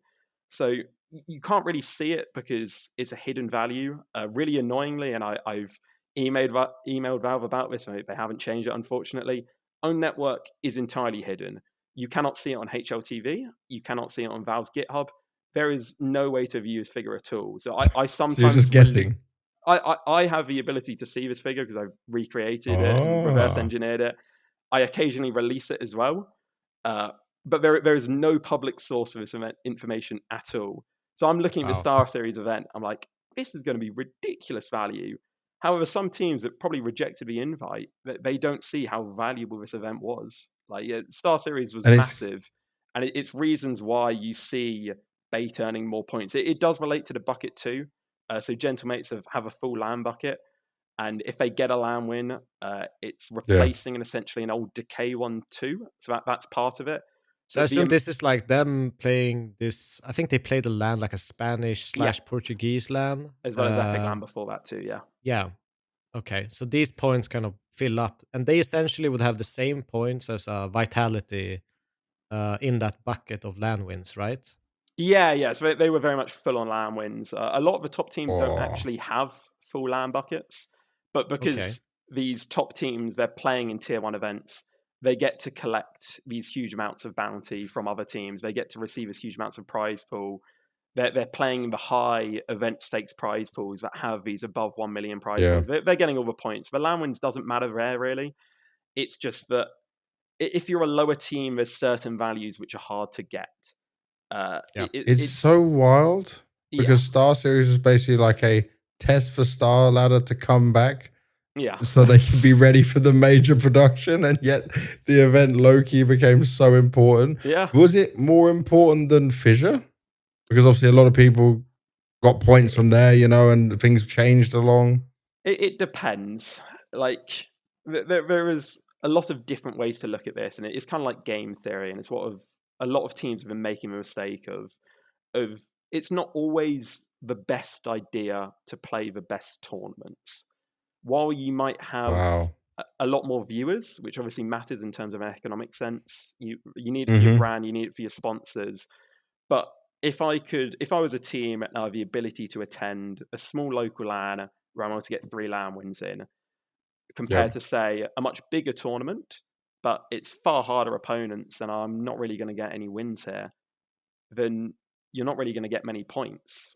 It's far better to attend these high point opportunities. They're sporadic, but they can offer you a huge amount of opportunity. And it's kind of a flip side in online CS. And it's what we've seen this whole major lead up cycle with teams making really bad mistakes of if you're playing online CS, you should never really be punching downwards. So in that sense, I mean, if you're a high ranked team, you should never really be trying to compete in tournaments with far lower ranked teams. This is mostly because the amount of points on offer are really low for you, and it's kind of helping your competition catch up, which really isn't great for you either. It's kind of the issue on the front where, say, for example, Fnatic are a great example of it. So they obviously went into Blast Open London. They got a good chunk of points there. Unfortunately, they didn't make the final stage, but they still got a really good chunk of points there, and they were in a great place. They then played ECL Cup 2, and they got 2 losses in it. And they lost a really big chunk of points there. I think it was about 40 total.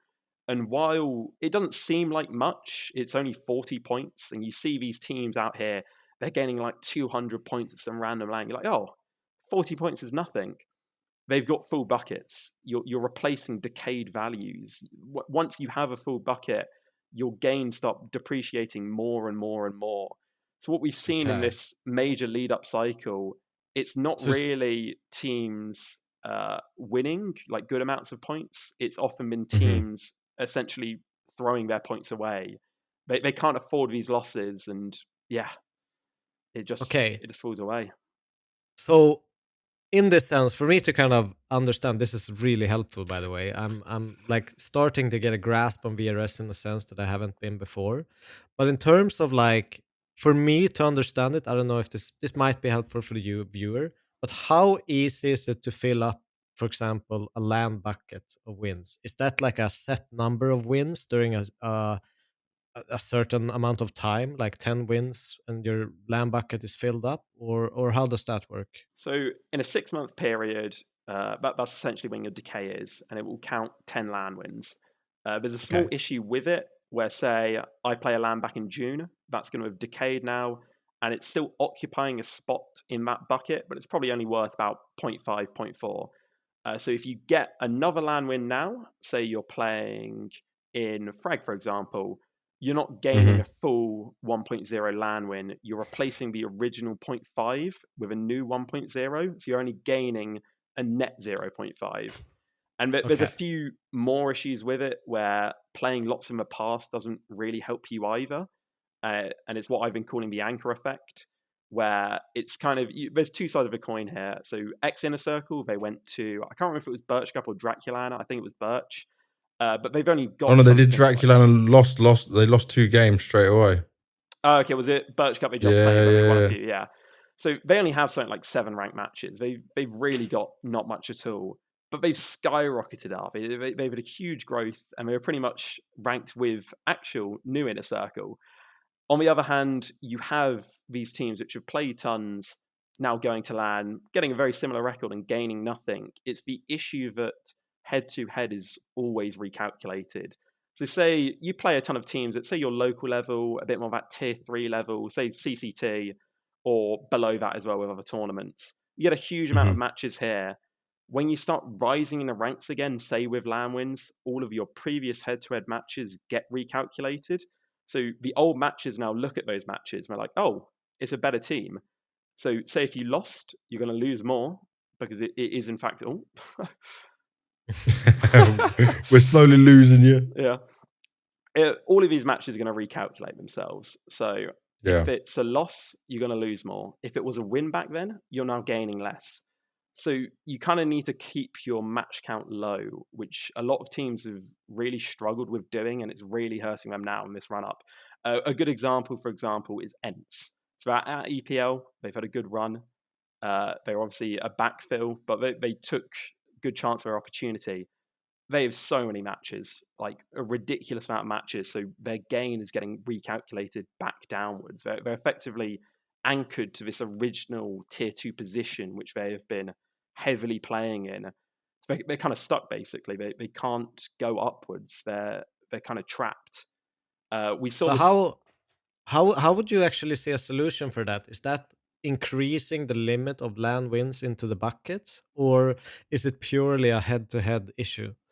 I think this is actually a good thing, and it probably sounds wrong, and I know a lot of people do think this is a bad thing, but I think it protects the model. So, say for example, you're a brand new team. Say something like BC Game, for example. They're going to rebuild a new Yep. roster around Simple. They bring in someone like Rain, and they go attend a local LAN. They're going to be treated as an entirely unranked team, and they win against, say, another low-ranked team. They're obviously an incredibly good team, and they're going to get stuck kind of with the issue of, if it wasn't head-to-head recalculation, they'd get these massive wins against low-ranked teams.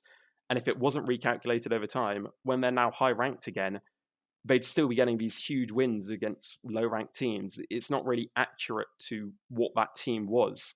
The head-to-head recalculation, while it is awkward for these teams which have been playing tons, it is kind of trying to resort itself and almost fix itself if there is a really good team which was brand new.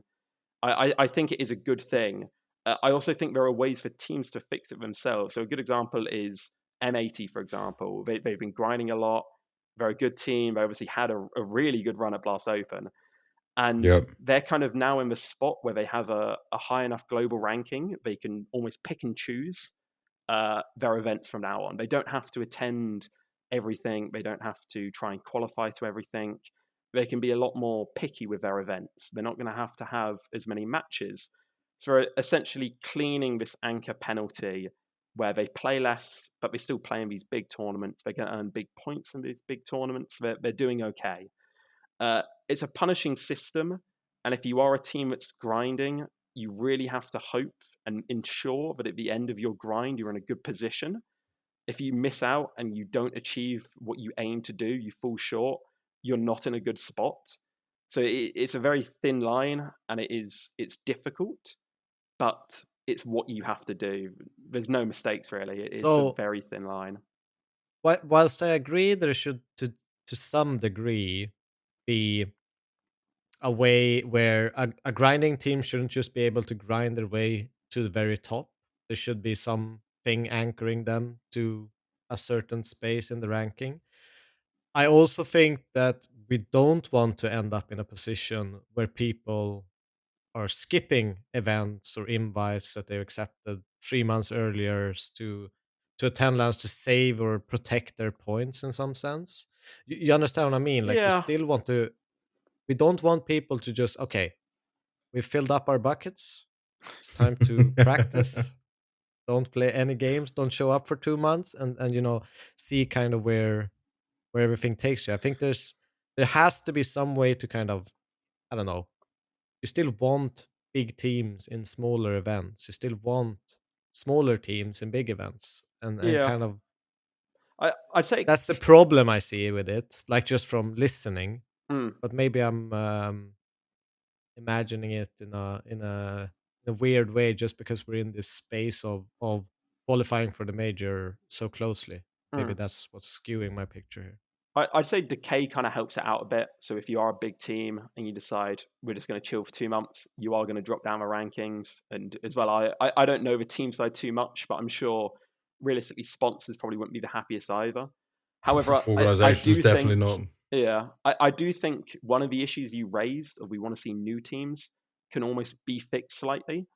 So we see the issue right now, obviously coming up, where we have had the whole debacle of the situation where teams are accepting quite time travel restricted, where they're going to be flying across the world, and it's kind of locked out both events to anyone trying to come up because it's the same teams at both.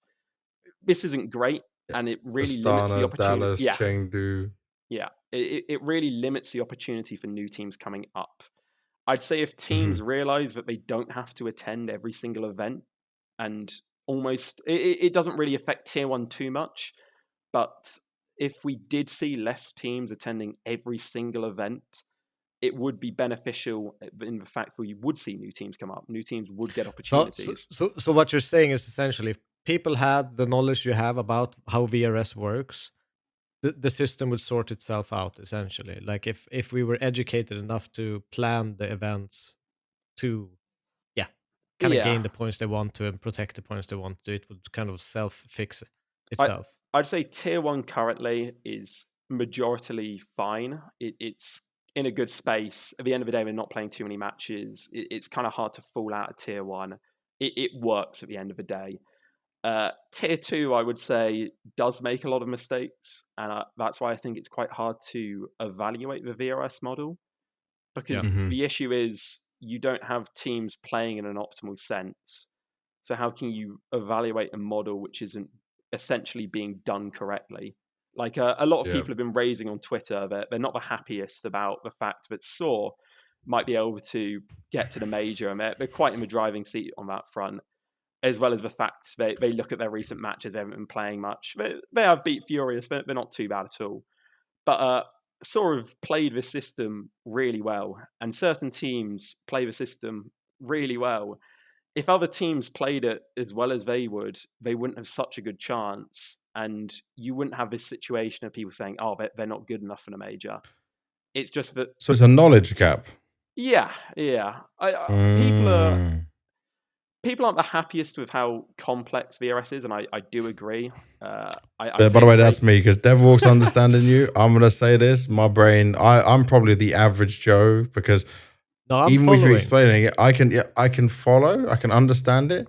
But if I'm trying to put this in basic terms in my head, I'm still lost. Like, I can see where this bucket's working out. I can see how like the decay works out, but I don't understand how if it's this complicated, obviously it's going to be so much of a mess up for many people. Fans also can't follow it in the same way, which obviously people like me on talent, we need to do a better job of explaining it. Podcasts like this, other things, we need to. I think we need a almost you. By the way, your thing is there's obviously Jesper as well, right? Yeah, Jesper, love him. He's such a bro, good guy. because we've DM'd him before, and I like with you, I thanked him for the crazy work he does. His is so detailed though that like a normal fan can't understand it. Like someone who's just going to browse or maybe not so into it, just want to casually understand their team. They're reading it and they're going, "Well, that's a hell of a lot of information. I'm not sure what I got at the end of this." Your one is like great for if you just want to look, have an understanding, see what this chance is. We can make sense of this. Your explanation now though is like, I'm more nervous for how this can be used to teams having an advantage. And it's not an unfair advantage, it's just this knowledge gap advantage, which is a problem. I'd say there's two different perspectives here. There's the fan perspective and there's the team perspective. I think as a fan, I agree. It can be very confusing. Even at times, I can get really confused with VRS. Which see, if you're getting lost, we're really screwed. Yeah, we are really. That's not positive.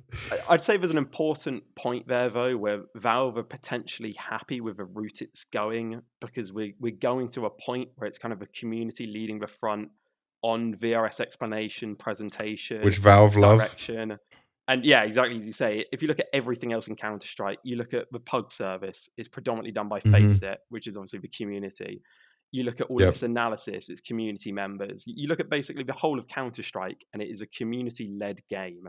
So I think if Valve see the community are taking the front on VRS, particularly with policing, with people like Messioso pretty much being the sole policing factor on the VRS, I don't think Valve are too concerned about front. I think we need better tools and visualization. It's why some of the stuff HLTV have done is great for the average fan. And what they're doing is amazing.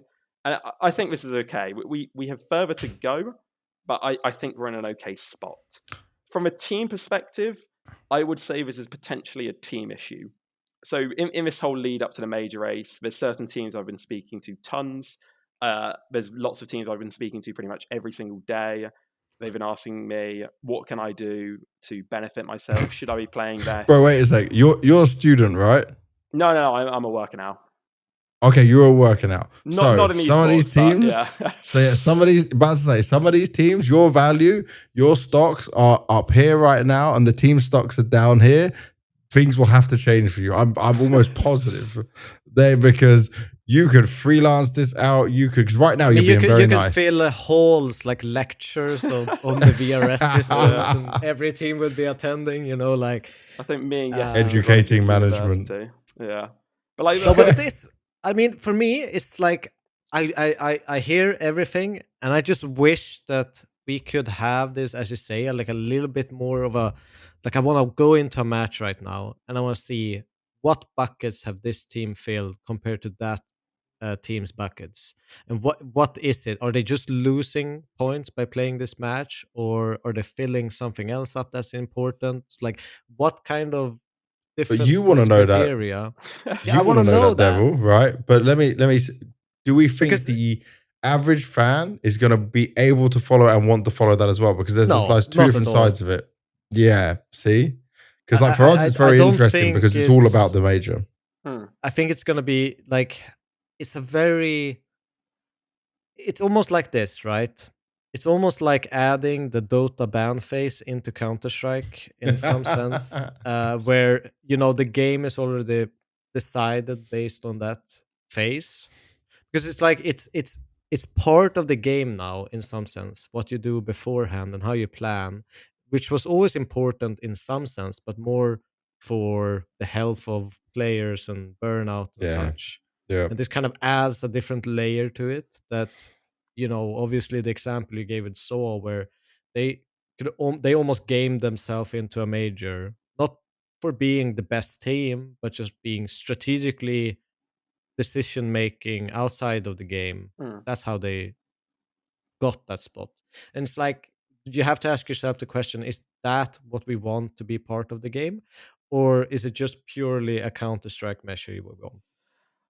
I'd say it's almost a change to the GMing scope in terms of work that needs to be available. So, say for example, a big team. At the end of the day, the GM doesn't have to know how to do a perfect spray control, and then likewise, the player doesn't need to know all of the visa requirements for all of the tournaments they're going to play in. It's different roles at different setups. At the end of the Somehow day, that still gets messed up. At the end of the day, I think this is realistically, it's just something that teams need to focus in more and maybe spend either time or money on it. Because at the end of the day, this is the major. It's hundreds of thousands of dollars. It's not really something that you can kind of ignore anymore. This is everything for your organization. This is everything for your players, your long-term financial security, really. Like all of the teams I'm going to plug this. So everyone right now who will be watching this or listening to this, his Twitter is at Mischief, MISCHIEFCS2. If you need to hire him, you can drop him a DM. That might be your way forward with this. But say both me and Jesper, and I think Jesper's probably been approached more at this point before Guy. A lot of teams have reached out because they obviously want to know how to get to the major, and both of us. I'm not sure entirely on him, but from what I understand, it's all been free advice. I've no real issue with it. I enjoy talking to these teams, and a lot of the teams I've talked to are now in a much better space than they were a few weeks ago. It's just that certain teams, I'm not sure. They might have something in-house, and fair enough. Yeah, I'd think so. It's quite obvious when you look back now, teams have made mistakes in their planning. And I'd say it's a very different world to say, go back 2 years ago, you're very much in a franchise system, and it's a whole different portfolio of you need to be understanding essentially the cost benefit of each franchise, which league you're going to be in, but there's no real long-term kind of ranking plan. You didn't need it. You had that security. It's just that teams kind of need to repivot on that front. I think at the end of the day, like someone like myself, I don't have a coding background, really. I did not have much understanding of VRS previous to this. I just went away, admittedly spent a lot of time and learned it. And I asked a lot of people for guidance on it because I didn't understand it. I think at the end of the day, if anyone wanted to learn the VRS, they can. It just takes time or money. Yeah. So, okay, look at where we're at. As it's the 3rd of October. It is 1:59 in the morning for me personally in Cyprus over here. Not too long ago, HLTV put something out about the teams that are in what current stages. Gentlemates 16th, Paravision 15th, Bait 14th, NIP 13th, GamerLegion 12, FaZe 11, and onwards and upwards. Is there likely to be any changes, first of all, to like the stage 3, stage 2 teams? Can there be some change here? There could be some. It's just quite unlikely. The whole stage 3 situation is somewhat over. This could have all changed in EPL. It was just, it still theoretically could, I believe, with a bit of head-to-head recalculation, with G2 only 4 points behind Aurora. It's just somewhat unlikely from what I'm aware, as well as stage 2. It really could have changed if Liquid had gone, like, say, for example, because they needed to get a lead registered. If they hadn't got that secured at Birch, they would have had to have attended Frag. And there is the risk there of Frag that they could lose points, which isn't ideal on that front. And they could have dropped below. But they're now quite good clear of FaZe, so they should be fine on that front. So to the NA fans that said Liquid hates North America, that's not true. They were actually just doing North America a favor by staying in there, and then they'll be in a better stage for the major potentially and keeping themselves in a good spot. So actually it was a smart play. So the biggest factor that can change, right? I'm guessing FaZe and GamerLegion safe? In terms of being the in major or the 1? stage? They're going to stay there, yeah. Okay. Ninjas in Pajamas, now safe because they backed out of stuff? Yes. They were like incredibly likely to be safe if they played Frag. We're talking like meteor striking the earth unlikely. They would have been fine, but they are now, from everything I calculate, they're safe. So then it's between Bait, Paravision, Gentlemates. I'm guessing none of these 3 are potentially safe. Potentially they are now. So Bait and Paravision, they might be safe. And it does depend on what happens at Frag as well as Circuit. But time's running out, basically. There's no chance at all that Mate can catch them. There's no chance at all. The likes of Heroic could have previously caught them pre-EPL Stage 1 going on. Obviously didn't go particularly well. The likes of BetBoom, if they won Landalan, and then, they could have made it. They would have had to have had a good run in CCT2, because that's ended up costing them when they played Series 7. They could have jumped ahead. But the amount of teams that can actually catch them now is quite low. So VP could go up to 16th. They're not getting higher. The likes of OG, Fnatic, Ecstatic, there is a decent chance they could potentially catch Paravision, but they're likely not bumping them out in a major. It'd probably only ever be one to catch them. There's very, very freak chances, but it's unlikely from that front. Saw the absolute curveball is when we've been talking about everyone having full buckets. Saw don't, and it's why they're in such a good spot that they could kind of throw a curveball and drop Paravision to 16th. But then again, it's pretty unlikely anyone else is going to be able to catch them. I would say that there is a freak chance. I'd say this is a race just for 16th now. Okay. And is it just between Gentlemates, VP, and Saw? So they could Saw could bump up pretty high because they don't have all the buckets filled, right? From one game. It's just that no one else could really jump up the same height as them. I'd say the fight now is between Gentlemates, VP, Fnatic, Saw, as well as OG, Ecstatic, and 9. And Devil, who's attending Frag? Pretty much all What of have those. we got on the list? All of those. Bloody, that's not a everyone. stacked Frag. Gentlemates and VP aren't, but you have 9 are there, Fnatic, Saw, OG, and Ecstatic. There is a slight awkwardness, though, because from what I've calculated, if Saw come third, they're basically safe. If they come fourth, they still have a pretty good chance. It is pretty equal between all of those contenders, and it depends on, say, if Fnatic win the event, but it is pretty equal at that point. After all of these dropouts, particularly Liquid are very important that they've dropped out. Saw's bracket is now incredible for them. The first time they meet a proper contender, not 9, is going to be in that semi-finals. They're going to be guaranteed the third place playoff, which could take them to the major. I'd say, and that means Gentlemates don't make it, VP don't make it, right? Yeah. I'd say essentially, Saw has the best chance of making the major. They have everything. They've got the bracket. They've it's got in their hands. Yeah, it's in their hands. The big issue for the likes of, say, Fnatic, OG, Ecstatic, they need to stop Saw. But if they win their group, they're in the wrong part of the bracket. Oh my god! Like, by the way, okay. Does this on competitive integrity start to become an issue where a team might purposely throw a game to be on the other side? That, like, I'm just putting it out there.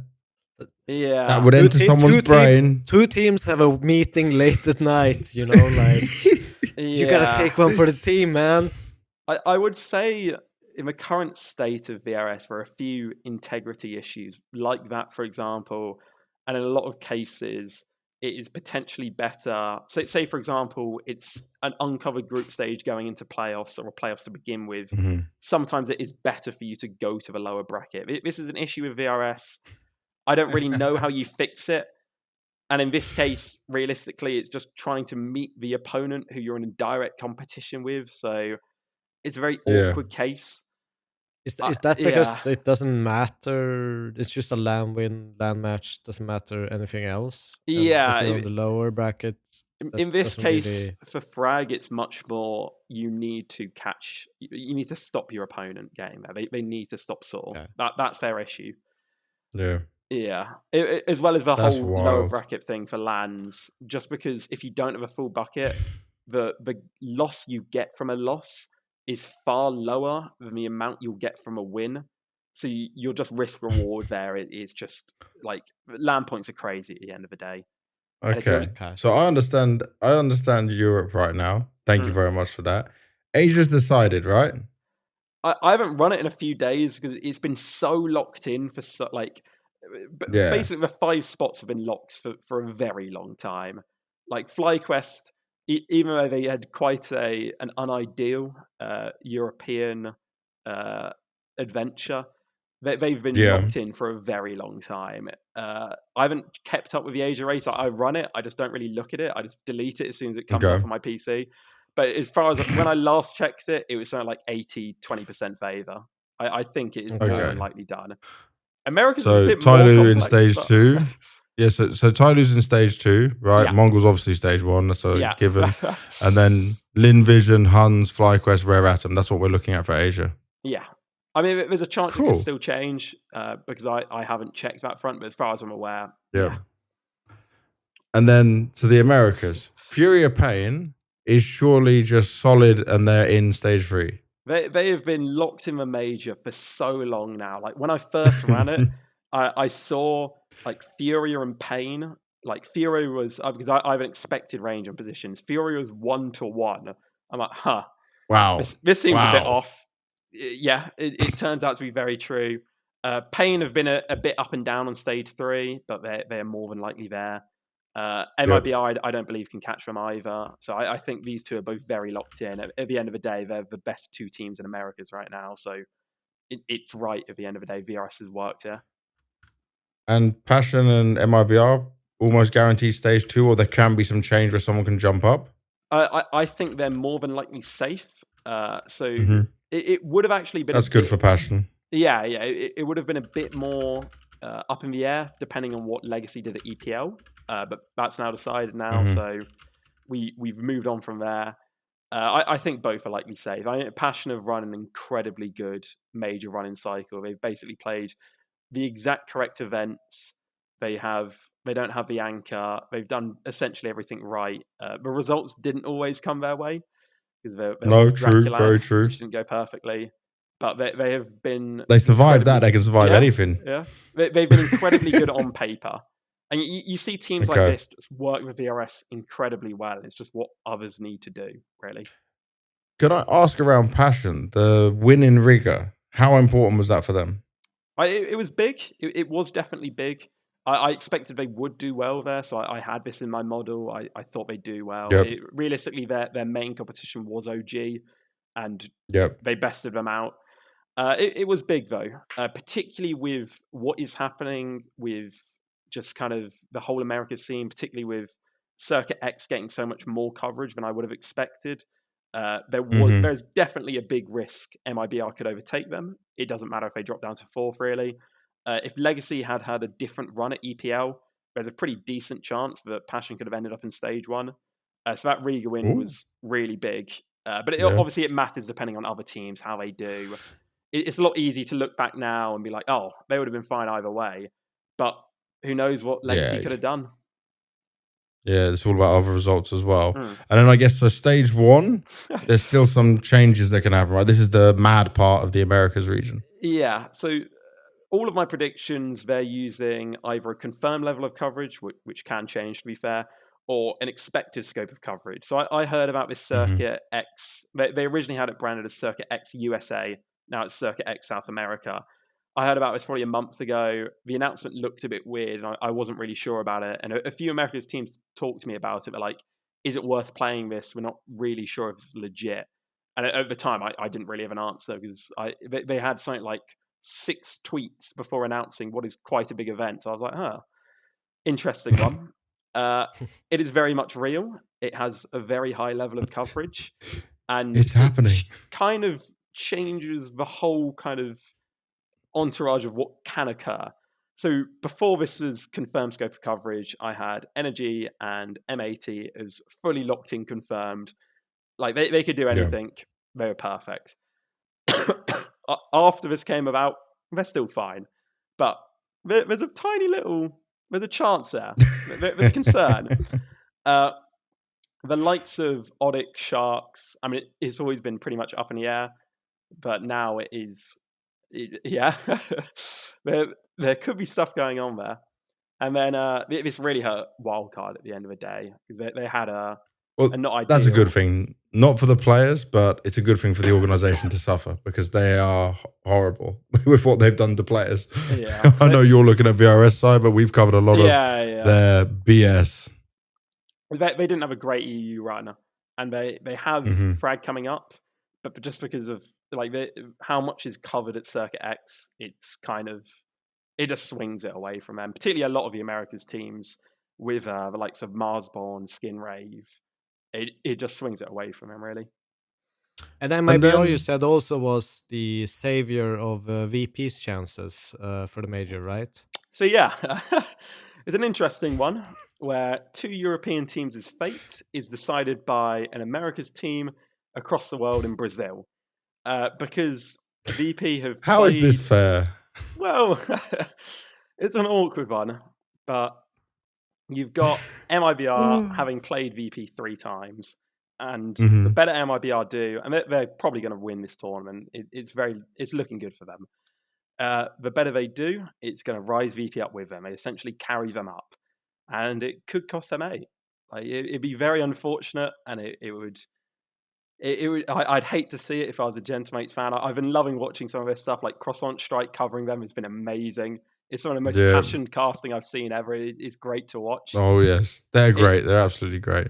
It would be a big shame if they don't make it. Like from this aspect of MIBR, essentially taking them out of the major. But by the way, sometimes Mischief, it's it just looks like how your it happens, camera's yeah. about to go. Sorry. Your camera looks like it's about to drop again. I'm saving it before it happens. Appreciate We're doing that. the magic with it. But yeah, okay, so that's a horrible situation. Yeah. So it's not just Frag, it's also what MIBR's doing over at Cross, right? And then it's all up in the air until the very last day on the 5th of October. Yeah. The interesting thing is, and it's again causing more and more change, and it's so hard to keep up with it. These dropouts at Fragadelphia, so the likes of Liquid, NIP, 500, AAB, I think there's a few others. I'm probably missing one. I just can't think who it is off the top of my head. Previously, it was looking like Europe was essentially coming into Fragadelphia, and they were stomping it out. They were flooding it, and it was America wasn't going to get much of a chance. Now this has kind of opened it up a bit. It's looking a bit more possible for America's teams. They've got less competition. It gives them a chance again at points. So obviously there's been a bit of controversy in the sense of the coverage changed from round of 24 to round of 16. I absolutely believe this was 100% the right decision from HLTV. Because it would create some really big issues if they didn't do this. I think it's quite unfortunate, and it's very unlucky for the Frag team. But I really believe this was 100% when right you say coverage change, just for the viewers at home to know, this is when if HLTV don't cover the game, it's not included on VRS, right? Yeah, exactly that. So for the viewers to remember at home, basically HLTV is kind of the data source for everything VRS. So if they list the game, it's counted. If they're not listing some of the games, then that's not counted. So that's a huge role that HLTV play in all of this from start to finish. It's the same in like some of the qualifiers for closed qualifiers. Essentially, you open qualifiers to closed qualifiers. They usually go. I think it's round 32 or round 6. No, round 16. I'm pretty sure they start to covering the open qualifiers. So they don't cover the entire qualifier, but they'll end up with the top 16 teams to get a HLTV or I guess VRS eligible match. I think this is 100% the right decision by Frag, because the issue you would have got is it would have really incentivized teams to essentially lose in their group, with then you get an easier covered match against an easier team. So say, for example, not saying they would have done this, but for SAW, it would have just been mathematically better to come second in their group. They get an easier LAN win, and it secures them points at the end of the day. It would have been incredibly advantageous to them. This was 100% the right call from HLTV. I think it's very unfortunate for the Frag guys because they run great events, but it's just one of the situations where it's a lose-lose. Like, what can you do? I think there are issues with VRS being solely reliant on HLTV because it's just not really fair on HLTV either. From what I understand, it's putting a lot of pressure on them. From what I understand, they don't get any cash kickback. It's essentially on HLTV to do all the work, but not really any of a reward. Yeah, I'd say I think they would mostly be doing the work anyway, right? I guess like I don't understand fully their business model, but if you look at the sponsors they have on the site and how it can work and the traffic they're getting, which obviously they deserve for being the backbone of our game for so long, but I'm sure it's maybe not the most ideal situation, not the most loving situation, but it's a lucrative one in some other ways. I'd say the issue is decision making, though, particularly in policing, because at the end of the day, who polices the tour? In a majority of cases, it is Messioso, where he will see. Yeah, Valve just need to hire him. Yeah, they really do. It would save like a huge amount of issues with VRS would just be gone overnight, pretty much. It would be and also a great it's deal. less headache for Valve. This is what I don't understand. Like multiple people, high up people, I've said it, fucking loads of other talent and journalists have said, put Messioso, give him a job at Valve, right? Get him to do this. And it's like the cost to Valve versus the effectiveness and his unbiased way and his knowledge. This is only a benefit for our game. and like they've definitely got the money. We're printing money with this game. We're making more money than anything else. Cases a month. Yeah, like it's just like with cases like this, it's very like, say for example, a tournament, not Philadelphia, but other tournaments. They've had issues where they don't meet the tour. Who polices this? Is it on the requirement of HLTV? But it's not HLTV's rules. They necessarily they might not have the manpower to check all of these tournaments. They might not have the time. Like it's a bit awkward on that front. Why should the buck have to be reliant on them? Why do they have to audit this essentially? They essentially, if I'm correct, they just have a lot of data, but they have to kind of select it and put it into the system for it to, like, for example, in the qualifiers, they have to add this manually. If I know correctly, like get the server and HLTV. I don't know exactly how it works, but they have to add it manually into their data set. I'm not sure how it works on their end. I've done it very much from the other end, like supplying data from Epic Land to them. I know some of it, well, hopefully some of it's automated. So the way it works for us is they give us a log address. We essentially send the data to them, so they're able to collect like the match data, the server data, etc. But then, which makes this is probably the hardest job for HLTV, which I assume you've got all of the player data, and it's a huge amount of player data, and you've got to go through it. There's so many teams as well. It's very long, and I can only assume arduous process. They obviously get the benefit of they're doing this for their own website. They get all of that aspect. They get the match pages. They get the streams. They get traffic to them. There's benefits of them doing and collecting the data for their own purposes. But then, what are they getting supplying the data to Valve? I'm not sure on that front. I don't know what the relationship is.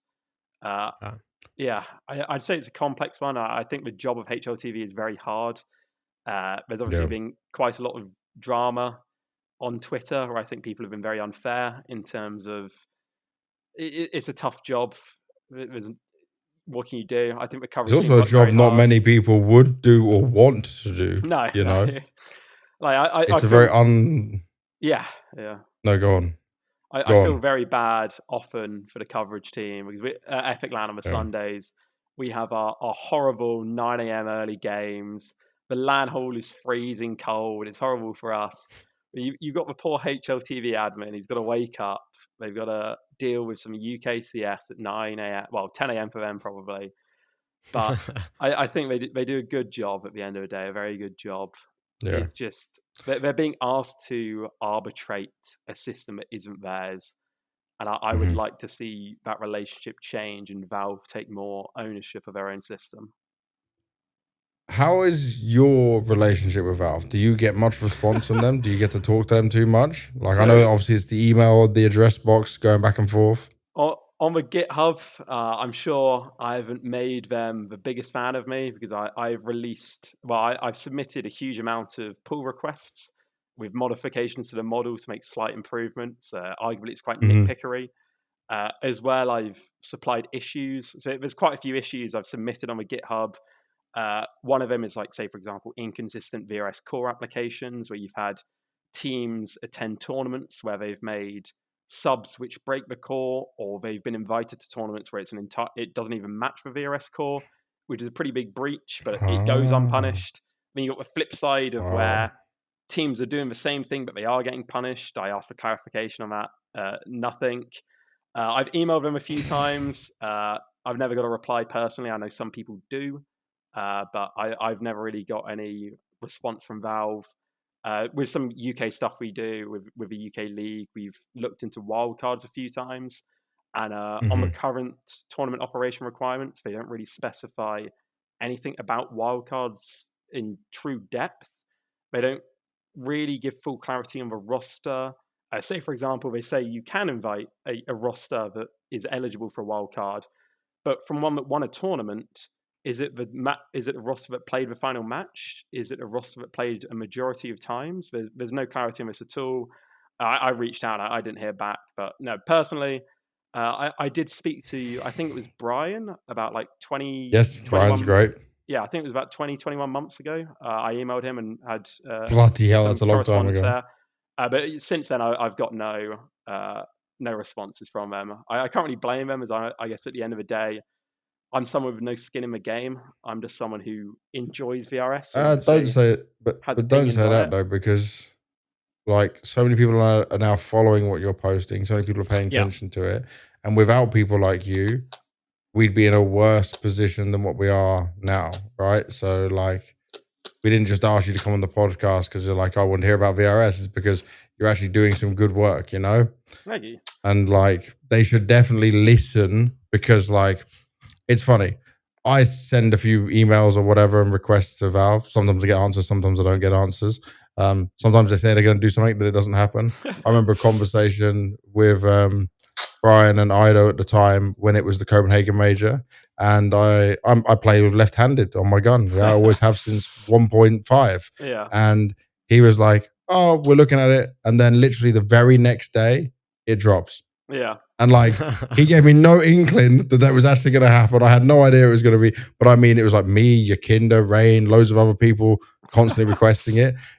They're like, even if you're talking to them face to face, you never know if you're going to get it or not. It depends on what mood they're in, what's going to happen. They never give you an answer. I mean, we've had so many talks with them, and they are very like political in the way that they discuss things. You know, like it's never a straight answer, yes or no, or this or that. It's just they collect almost the data set from you in a conversation, and then you get nothing in return. You're just collecting feedback in a sense. To be fair, I have had one kind of interaction with them, and it was like there's kind of like a VRS community in the Liquipedia Discord where it's kind of like a yap fest, really. And on the GitHub, I submitted this massive. Admittedly, it was an issue. So that is wrong. It was more discussion than an issue. This like huge analysis of VRS so far, like huge amounts of data, graphs, like feedback, like it's wall of text. As a self plug, I recommend. Good thing to read. And I've never got a reply from Valve ever. No emails, no anything. I submit this GitHub issue, and there's issues on the GitHub where it's like, oh, Peru should be moved to North America in the region requirements, but it's still open. So I guess potentially Valve are still considering that, for example. And my issue there was closed in about 2 minutes instantly, is not applicable. And true, to be fair. It is always a bit funny to me. You've got like Peru should be moved to North America. You've got roster stuff is wrong when it was correct, and it's just like, fair enough. Valve work in mysterious ways. But yeah. Oh yeah. So if we have any listeners or people are watching this podcast and they think to themselves, I want to get into VRS, what's the recommendation that you would get? Like, what's the first steps to getting to know VRS and like kind of a guideline for people who want to understand more of it? I'd say the first step for anyone out there, I know, who was it? Was it like Norbert or someone who tweeted out a couple of days ago, like coming back to CS, what is this? And there's a picture of VRS. I'd say the easiest step for anyone for VRS is you go to Jesper Larsson's Twitter and you just read everything. You probably won't really understand all of it, but you can like come back to it and you will just get it. because he, like, to me at least, like, there's stuff that I fully understand. I've been seeing it for months. I'll read something that he's put out about it. I'm like, it's a really good way of explaining it. Far better than even in my own head, I process it. Like the way he's able to explain stuff, as soon as you have a basic understanding, is great in my eyes. Like he does an incredible job there. To actually get a good understanding of how it technically works, you do have to go through the GitHub model. And I'd say the openness of a model is almost its own downfall in the sense that it leads itself to critique. I'd say all of the ranking models we've had so far in CS, we've obviously had HLTV, we've had ESL's ranking, and And none of them has been optimal. yeah. I mean, we've had the CSPPA or CSPAA. I can't remember. Yeah, CSPPA. We had their ranking, which was unique at the time. But no ranking system has been perfect. And Valve's model, like in the actual evaluation sense, where you see how often does it predict matches, how often does it get teams right, it does it really well. Like it does a really good job at it. Like massive credit has to go to Valve in my view. Like while I very often nitpick the ranking system, I think it's one of their greatest works ever. Like it is a really big accomplishment. It's great. It's just the issue of it's fully open source, so it is fully open to critique. I look at the HLTV ranking. I don't have a clue how it works. I think it does a really good job at it. I don't know how it works. So if there is an error with it, I can't find it. With Valve's model, you can see stuff like that GamerLegion issue of they should have dropped out to get points. You can see all of these issues about, Gentlemates might lose out in a major due to matches happening across the world. All of this is public and available to see. It is fully exposed. And that is somewhat its downfall. I guess the question I posed earlier, if we want this system in our game or not, has always been in the game, whether we like it or not. It's just not been publicly available for people to game it, in a sense. Yeah. I think with Thorin who put out an interesting point. It was either today or yesterday when the podcast released, and it was at the end of the day, the model is ranking high these good teams. Like if you look at the VRS ranking, the teams that are up there, they deserve it. And you look back at past majors, you look at the RMRs, the MRQs, the minors, whatever they were called at the time. It depends on what you're looking at. You have big teams missing out. Like this was essentially our old ranking system where you had the requirement of you have to have the same core as your previous major. You have to potentially go to the RMR, or if you're a new team, you've got to go through the open qualifiers. These had randomness in them. They had risk. They had upsets. They had the not best teams not making it. In a sense, that is its own ranking system in itself. It's just quite compressed in that regard. And that had flaws too. This is more essentially what VRS is compared to the old system. It's more FA Cup versus the Premier League. It's more consistent performance over a longer time period. I think there's issues with both. There's successes with both. I wouldn't say one's better than the other. It's just different, and it's what matters more to you. The one thing I will say to a negative to the VRS, even if you've explained it very well, and I'm warming up more to it because you've been on here and explaining it, is the lack of seeing it happen in person. So seeing the emotion of someone qualifying, or it being very set, okay, these guys beat these guys, so they make the major, and I get to see the reaction, I get to see how much it means to them. Whilst this is very spread out, it's very, I need to keep track of 4 or 5 different tournaments in a space of 2-3 weeks, or even more tournaments, to even grasp what is happening, Yeah.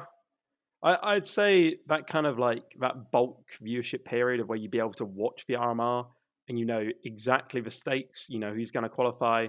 I'd say that is a different, and I enjoyed at the end of the day watching the RMR. Back when I followed Pro CS a lot, it would often be my teams failing, which would always be fun to watch. Who are you a fan of? Let me know now. I used to be a big fan of North. I was a big fan of MSL. I thought he was a great IGL. Okay. Obviously, North may or may not have disappeared in a sense.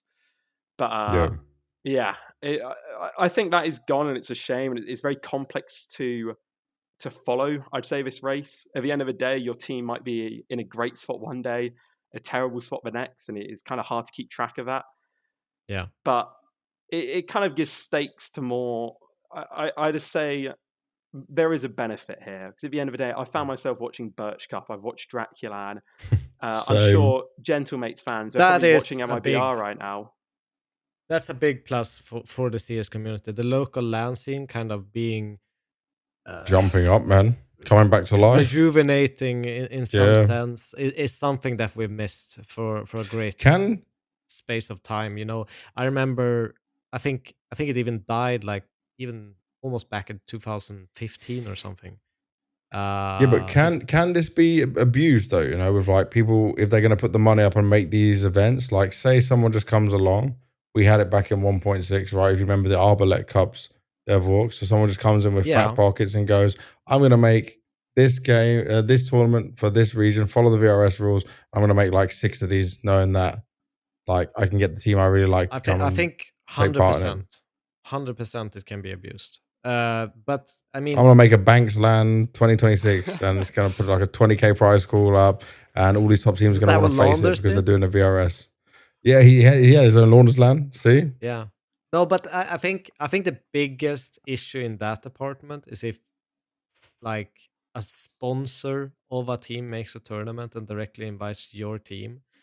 I think that's the biggest issue. But obviously, if they want to be VRS qualified events, they still have to follow some sort of regulation, which I assume is kind of in a testing period, and they haven't really found yeah, where everything should be set for them to kind of fill in the cracks of those abuses. Yeah, I'd say there is potential risk currently, particularly with how everything is managed. So, say from example, from our perspective, like when we submit an event, we say what our prize pool is, what its distribution is, but at no point does anyone actually check that it's sent out. Obviously, realistically, you'd have the Oh, perspective of if teams weren't getting their money, it would come up on Twitter, and we do see this now and again. yeah, But we've seen situations with like decently sized events where there hasn't been payout in like, a year. Like all of our stuff is paid out within, I believe it's 14 working days, and we're a small local land, like the stuff I work. But you've got these big, like high tier events with high prize pools, which aren't necessarily paying out the quickest, and they're offering a huge amount of VRS points when there's no guarantee that money is ever going to happen. And you do have that risk in that regard. But like, say for example, an open LAN had been announced. It was like a 50k open LAN on this weekend coming up right before the major. Teams attend, they get a huge amount of VRS points for what is a high prize pool event. Say 2 weeks down the line, the TO comes out saying, "Oh, sorry, we didn't have the money in the end. We can't pay out. So, yeah, we're bankrupt. We can't pay out. The points are already awarded. They're gone. Teams are at the major." ooh, yeah, that's a nightmare ooh. situation. Yeah. I don't know how you I fix hope that we though. never see that happen. Yeah. Yeah, unless Valve have to make I mean, sure it's they've got a unfair minimum to everyone, guarantee no matter what contract. decision you make. Yeah. Yeah, I would it's rough. say while this whole land change has been somewhat controversial, and I know people think there is the ability to game the system, and I'd say in EU it's not really possible. In Americas, there's a slight chance. There's not really many Americas lands, but I'd say in Europe it's fine. And I'd be very interested to know Valve's opinion on this, and I have no clue about it at all. I think that their current land points effort, and it might change, is very much trying to bring this land scene back.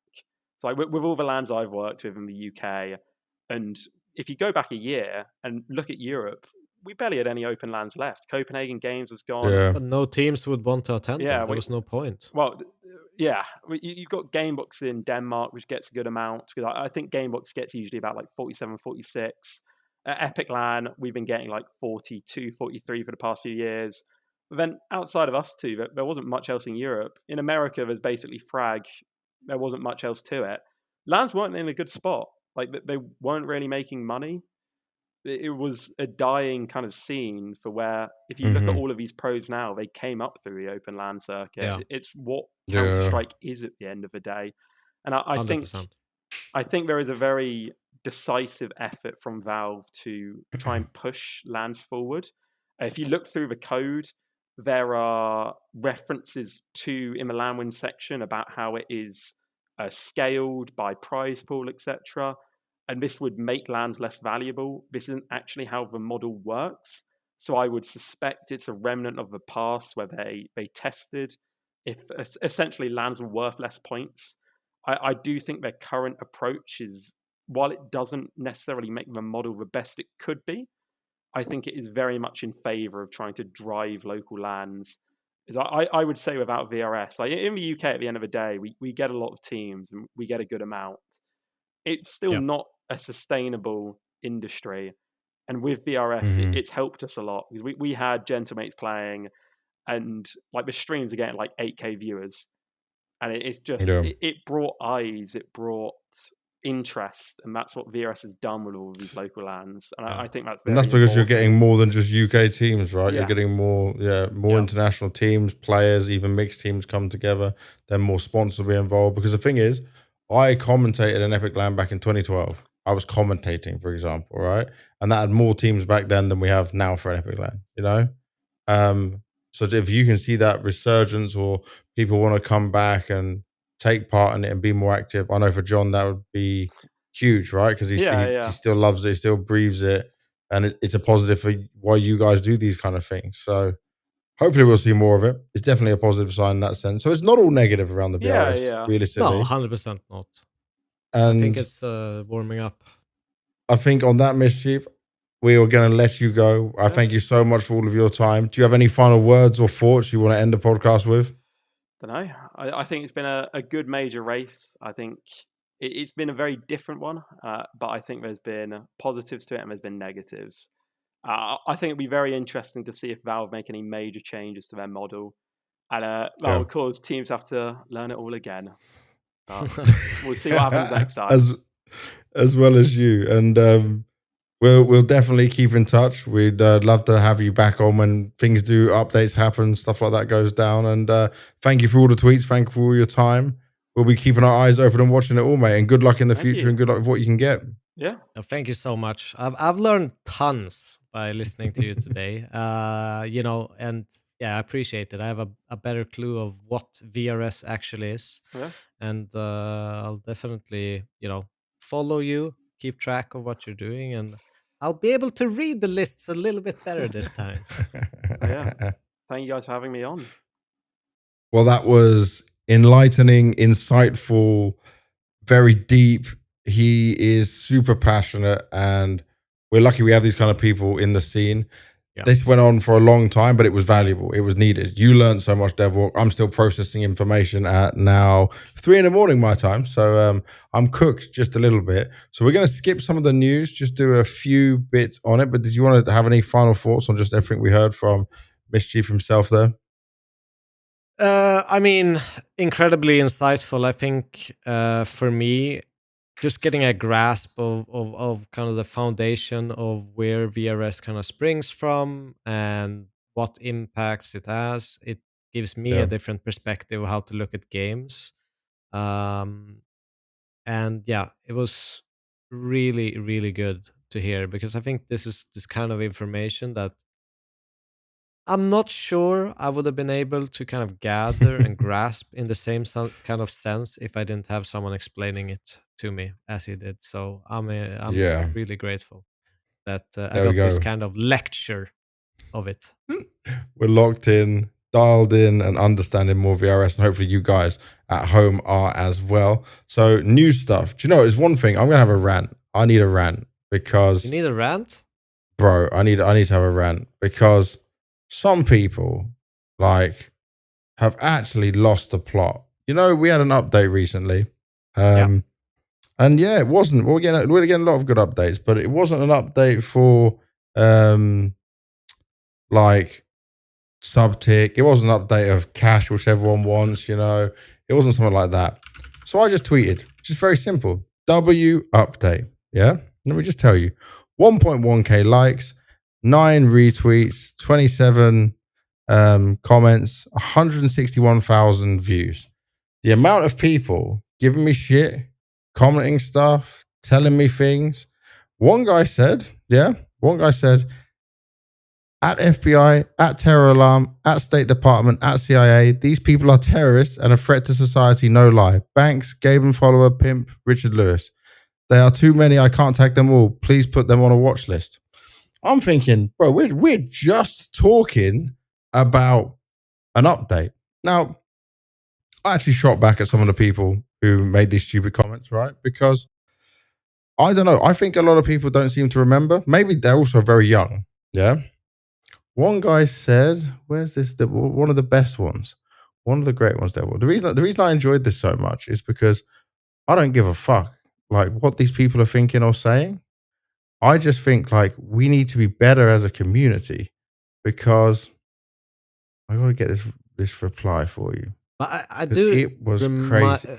I was seeing it, and while you search for that reply, I will kind of say that one of the things that I was the most excited about in CS2 coming out was community map making, was getting back to that, like what I grew up with Warcraft 3 mods, zombie mods, all this kind of like everything from scout knives to and people making these community maps for me was like 50% of me was playing Counter-Strike, and the rest of me was warming up in these different kind of mods and different kind of modes to play Counter-Strike in. So it was essentially for me kind of one game to play hundreds of different games. And I miss that about Counter-Strike. I miss being able, I'm not really feeling playing 5v5.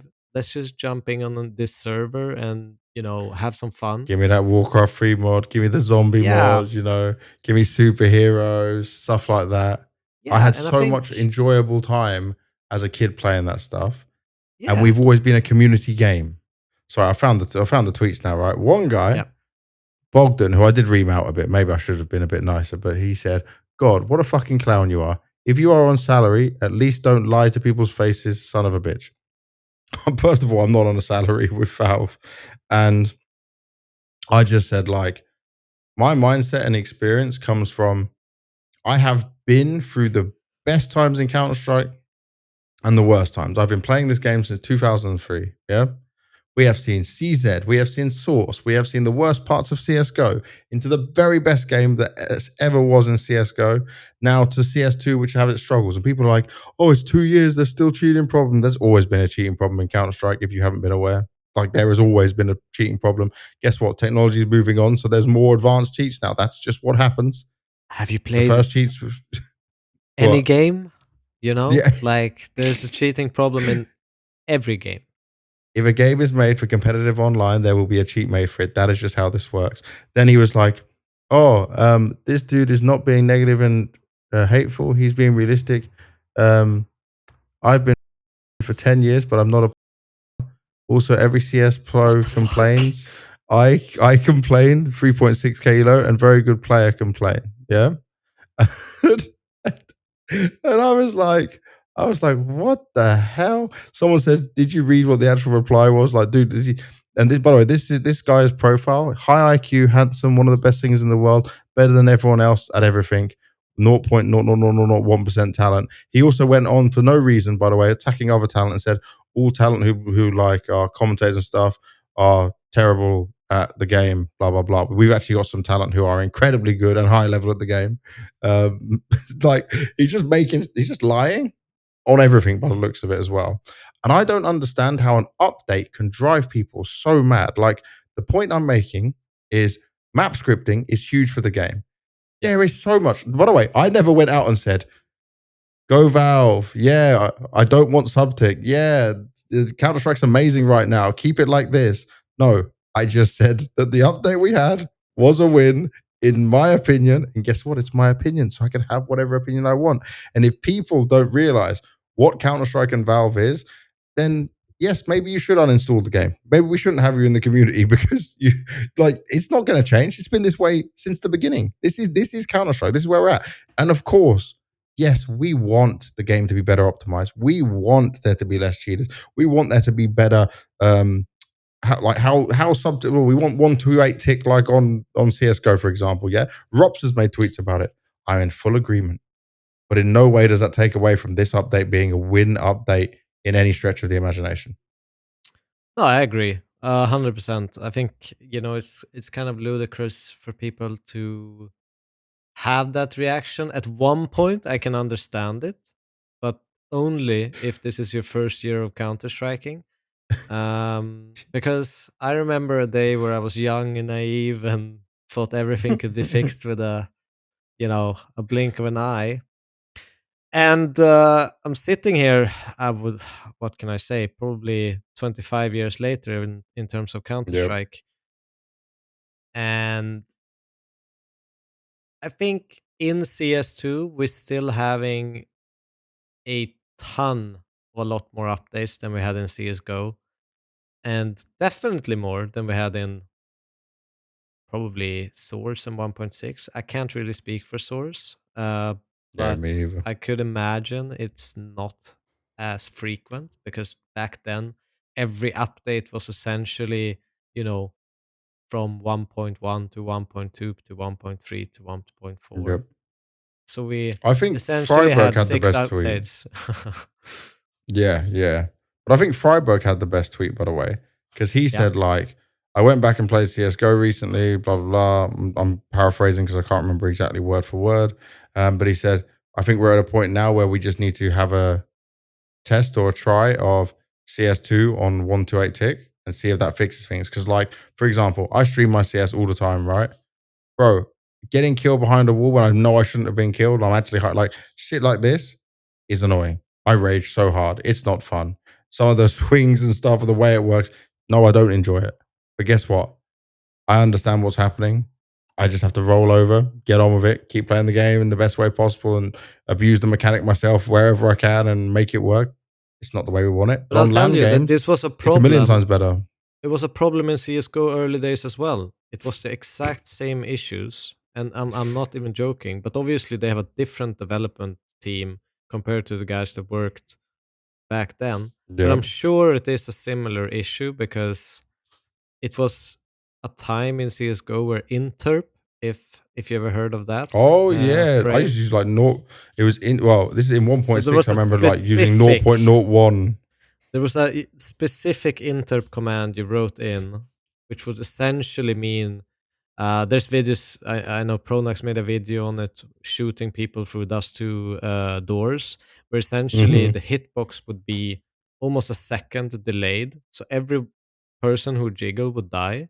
Every person that crossed an area would die as long as you shot at that area like 1 second later. Within that time, yeah. And there was people abusing that even in the professional scene for a long time, and that took probably 2 years for Valve to fix. See, So in that sense, I think we have to remain positive because we can't keep our expectations up here that everything's going to be perfect after 1 or 2 updates. I think well, take people what we just can saw get, the and as I mentioned earlier, for CS2, this is super exciting because I want community maps to be in a good state. I want them to yeah. be a big driving force. I want to see everything from KZ to surfing to Warcraft 3 to Mm-hmm. zombie mode videos. I want to see everything fun, little games, and people being creative, and us being able to get a chance to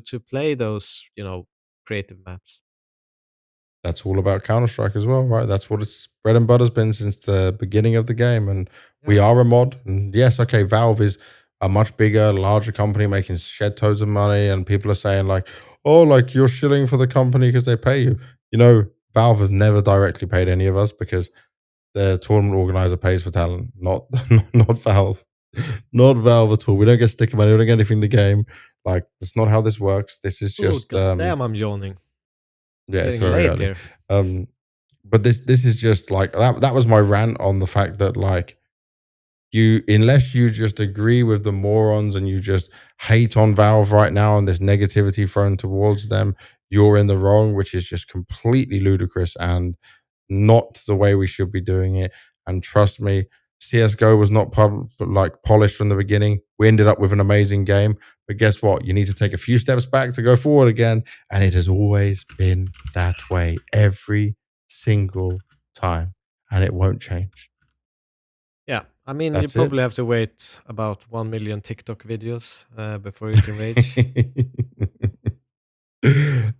Let's go on to. There's only other one bit of news I want to include in here before we do our preview of the next stage of EPL. FaZe bench Rain. We spoke about this already, right? But in the previous show, that it was what was expected to come up. Just reading his lovely tweet. By the way, his video that FaZe did for him was amazing. Frozen had actual tears and was crying, and it was such an emotional one. Both him and Brokey shared moments of the fact that they watched him for so long, they admire and respect him, and they played on him, went on this journey with him. You know, he said after 10 unforgettable years. I will say this, I'm going to give Rain the 10 years. It's not exactly 10 years, and I wish FaZe kept him until the 10 years, but this is an esport. This is competitive. I can understand why, you know, but it just felt like you should just give him the 10 years, you know. But he says, after 10 unforgettable years, the time has come for me to say goodbye to FaZe Clan. And although FaZe has decided to go another direction, I am beyond proud of what we have achieved the past decade. To my teammates, past, present, just want to say thank you for the countless memories, amazing matches, and trophies we lifted. Playing alongside some of the most talented individuals in the game has been an honor. To the organization and everyone who has believed in me, I'm deeply grateful for the opportunity to represent FaZe. And to all the fans that have supported me and my team, thank you always for being the loudest to cheer. My journey in CS2 is far from over. I'm not retiring. Big win. We like the sound of that. I will keep competing and growing as a player. I'm open to offers on any role, and while stepping into the IGL role would be a new challenge for me, it's one I'm eager to embrace. No matter the position, I will bring the same dedication, passion, and drive that has fueled me for all these years. I'm ready for the next challenge. Thank you, FaZe Clan, for the memories of a lifetime. It's been an honor. I'll just say this, right? Rain's definitely not done. I do feel like, yeah, okay, throwing him into just IGL straight away might not be the way to do it, but wouldn't it just be a cool idea and timeline? Like Carrigan goes to coach now. Maybe he just didn't want to do this, right? But then Rain, like, is his puppet master, be the new IGL kind of thing. But just focusing on Rain, look at all the players he's played with. Look at all the different rosters he's had, man. Michael Ailey at one point. He's had bloody Nico, Olaf. Neo ends his as being his coach. Neo was also a player on the team at one point. Like, Rain has seen everything. Yanko was coaching Rain at one point, you know? And everyone, no matter who you speak to, only has positive things to say about Rain, not just as a player, but as a human being as well. The word legend can be used maybe too lightly these days, but it should always strongly represent Rain and everything he stands for as a player. Oh, 100%. I also have even, since I started playing, Rain has always been, talking point, being a great teammate. When I actually kind of, the first thing I thought of when this happens, kind of like the Norwegian forest in a sense, no one has a bad thing to say about him. Super crisp Mm-hmm. aim, can do anything. And yeah, incredible player, and we're blessed to have had him at the top for so long, and hopefully Yeah. it's not done yet. Hopefully he still has more to give. It's going to be interesting to see, because I think there's a lot of teams can you know use him and get a lot of value from him. BC game. Just gonna put it Yes, out there. it's probably a likely Simple. destination. Honestly, just Like simple loves Rain, so if I would be in the BC camp, I'd probably be worried about my spot right now.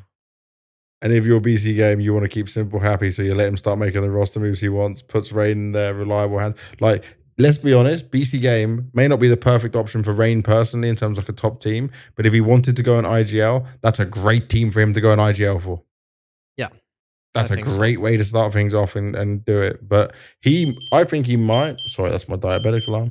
I think he might be in a situation where still another top 10, top 15 team will come knocking for him first before that kind of a move happens. But we'll have to wait and see. Yeah.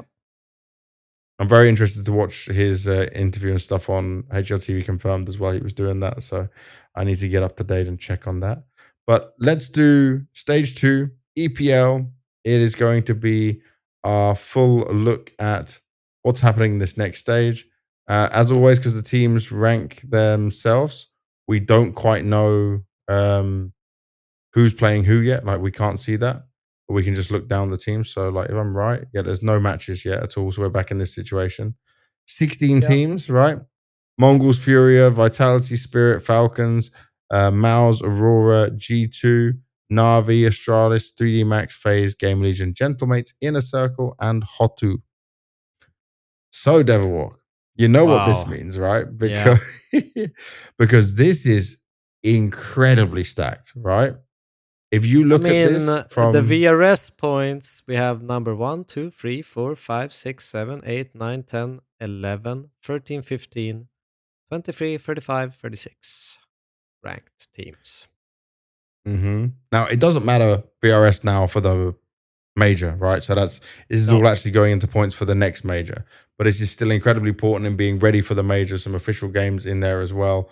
Mongols right now, HLTV and VRS number 1. Vitality in that second place. Mouse and Spirit kind of dwindling both each other, In fighting some off depending sense, on what though, ranking they're on. in some sense, Mm-hmm. I would argue that it's really important for some of these teams that aren't making it to the major or are very close to not making it to the major. Even though like it's out of Gentlemate's hands, for example, having a good Yeah. start and collecting some VRS points for next year to kind of snowball them into invites early on does have a Mm-hmm. big implication for them, even if they would miss out on that VRS spot, which is possible to happen. And someone like Yeah. Hotu, Inner Circle, obviously, these kinds of teams picking up some VRS points, Lambins, is incredibly important. Oh yes. EPL's another one though with like overall, it's got $1 million prize money, but there's a lot of club share back in there again. There's like more club share than the prize money for the teams and players. It's just another point to always note on these. Do Should you want I to go should I start with the predicting? I'm assuming we're just predicting the predicting the ones that go in playoffs? yeah. So it's 8 out of these six. How many teams are there actually? 16. 16. So 8 out of these 16 teams, I'm predicting the Yep. playoffs without knowing any Yeah. brackets or anything. It's Without Swiss, right? knowing anything. No, yeah, it's Swiss at the group stage and then single elimination, all starting from Yeah. the quarters for the playoffs by the looks of it. Okay, so I'll start with the easy ones. Mongols, Mm-hmm. Vitality Spirit, Falcons, Mouse, Aurora. And who did I miss there? Furia. Hmm. Okay. It's I don't think everyone would make it. It's a tough one though. Uh-huh. See? Okay, so okay, I'm gonna do it like this. I will take top to Mongols, Furia, Vitality Spirit, Falcons, Mouse. Mm-hmm.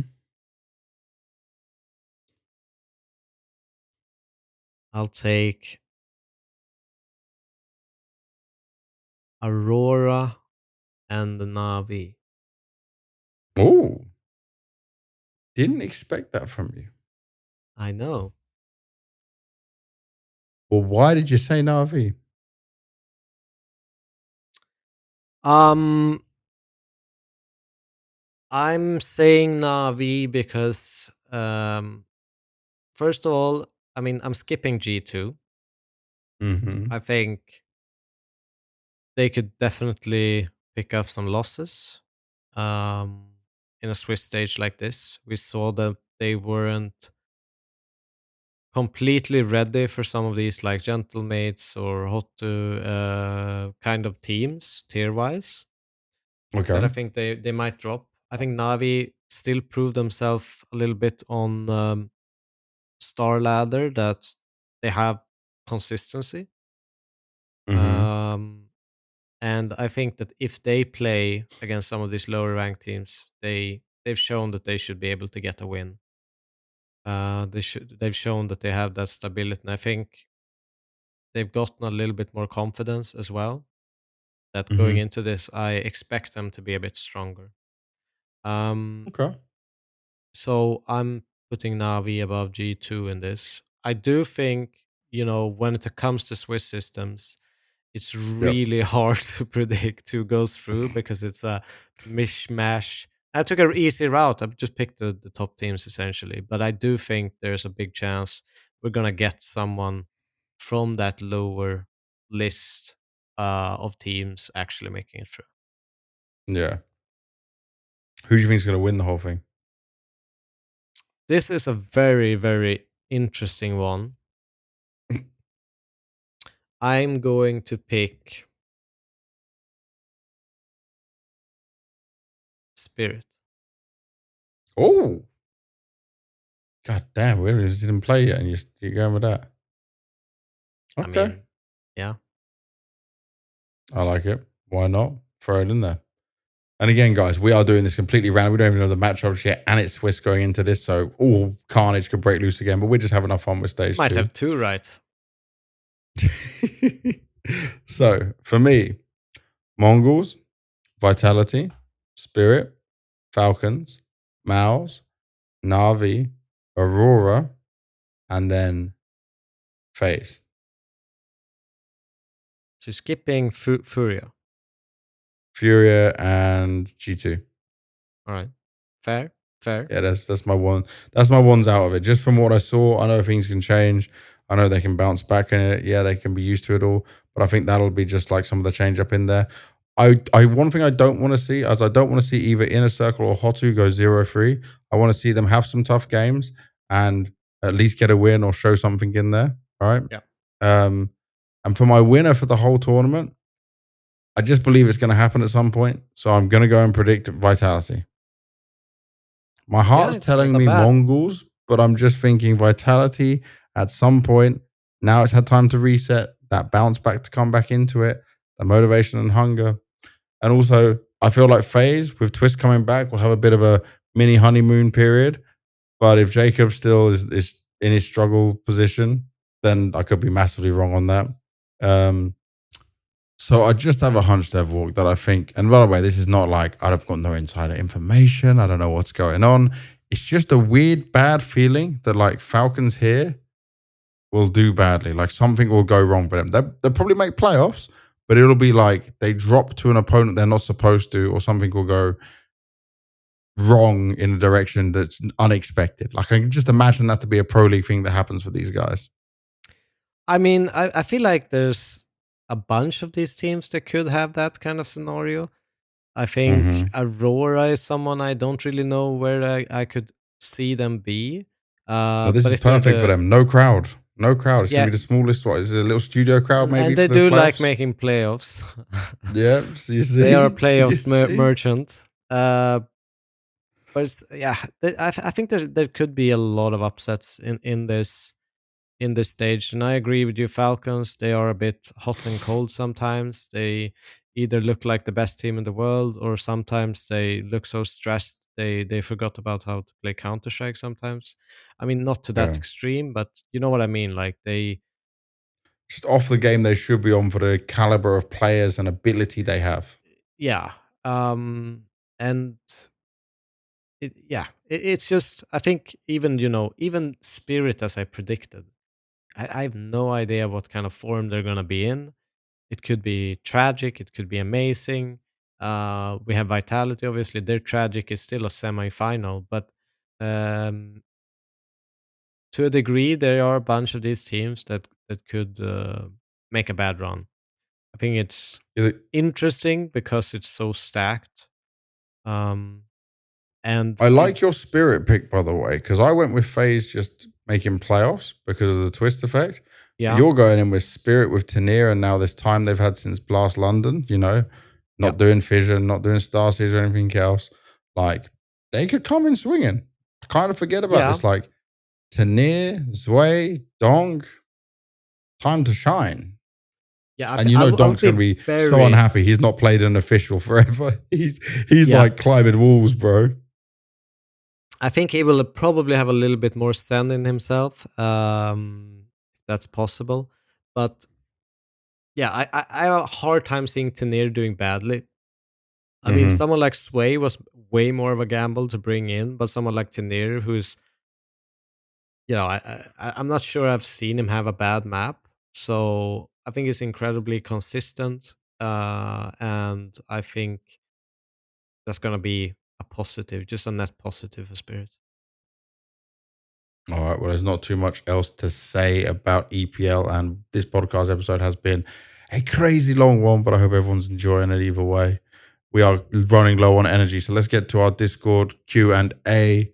As always, if you're listening, if you're watching, wherever you are in the world, join the Discord. Submit questions to the Q&A, and we will answer them live on the show. The first one from Zappel says, thoughts on Heroic currently not making any playoffs compared to GamerLegion. It seems like they have switched positions after their recent transfers.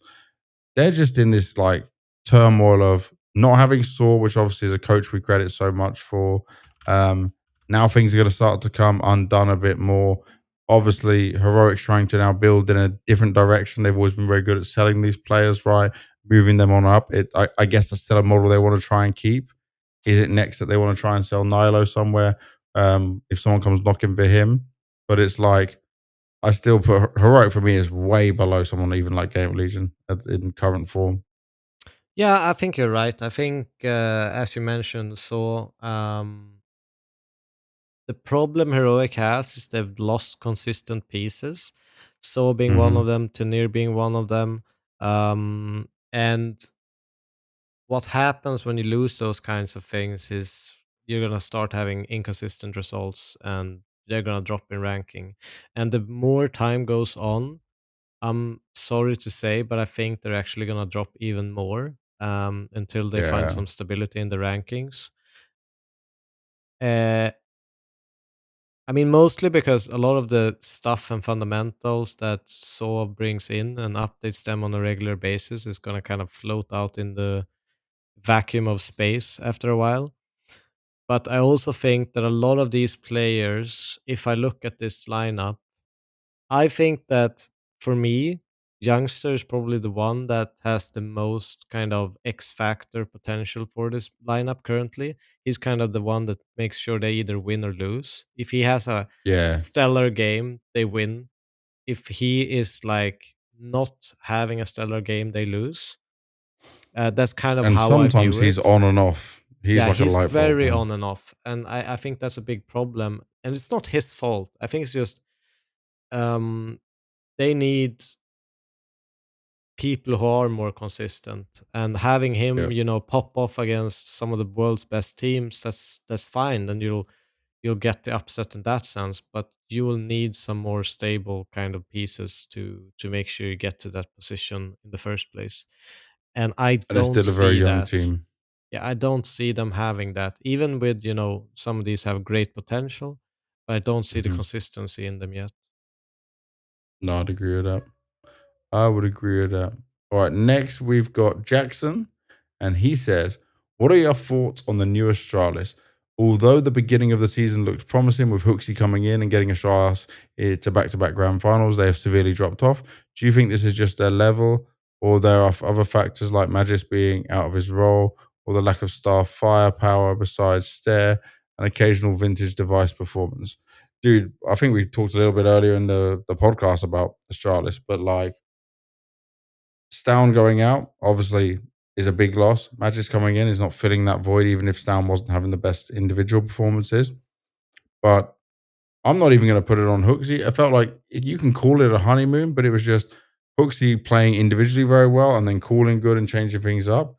But now the problems I see for them is just it's like getting everyone on the same page, being active together, looking like a team that knows what they should be doing in situations. It just Stare is reliable. He's completely right there. Yeah. Yeah. Device can be sometimes, but it's not always. And if Yabi's the next one we're looking at here, you just need him to be, we spoke about it, right? Mentality, how he handles things. That's obviously a factor. But if this I know it's not what Jackson said here, but if this whole thing becomes again like everyone's going to put it on Hooksy, I don't think that's right. I think he's more than capable, and he's shown it of what he can do to lead this team. But I think, I think Hooksys made them a lot more exciting. They at least have a slimmer of hope, or at least see some light at the end of the tunnel, because before there was none. yeah, And I think it depends on where you view it, because I actually think they are better.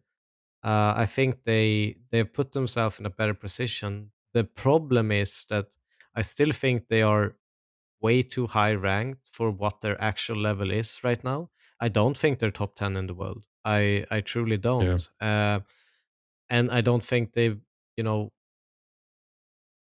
showcased that they've been that close to it. I think they can have these pop off performances, but only right now in tournaments where not the best composition is there. mm-hmm. They can have one-off games and beat really good teams, definitely, but I don't think that they are good enough to, let's say, run through an EPL and get to a semifinal. I'll be extremely, extremely surprised if they ended up in a semifinal I'd be situation. impressed. I'd be impressed. Yeah, and I mean, I think they're hovering along the lines of a GamerLegion in level.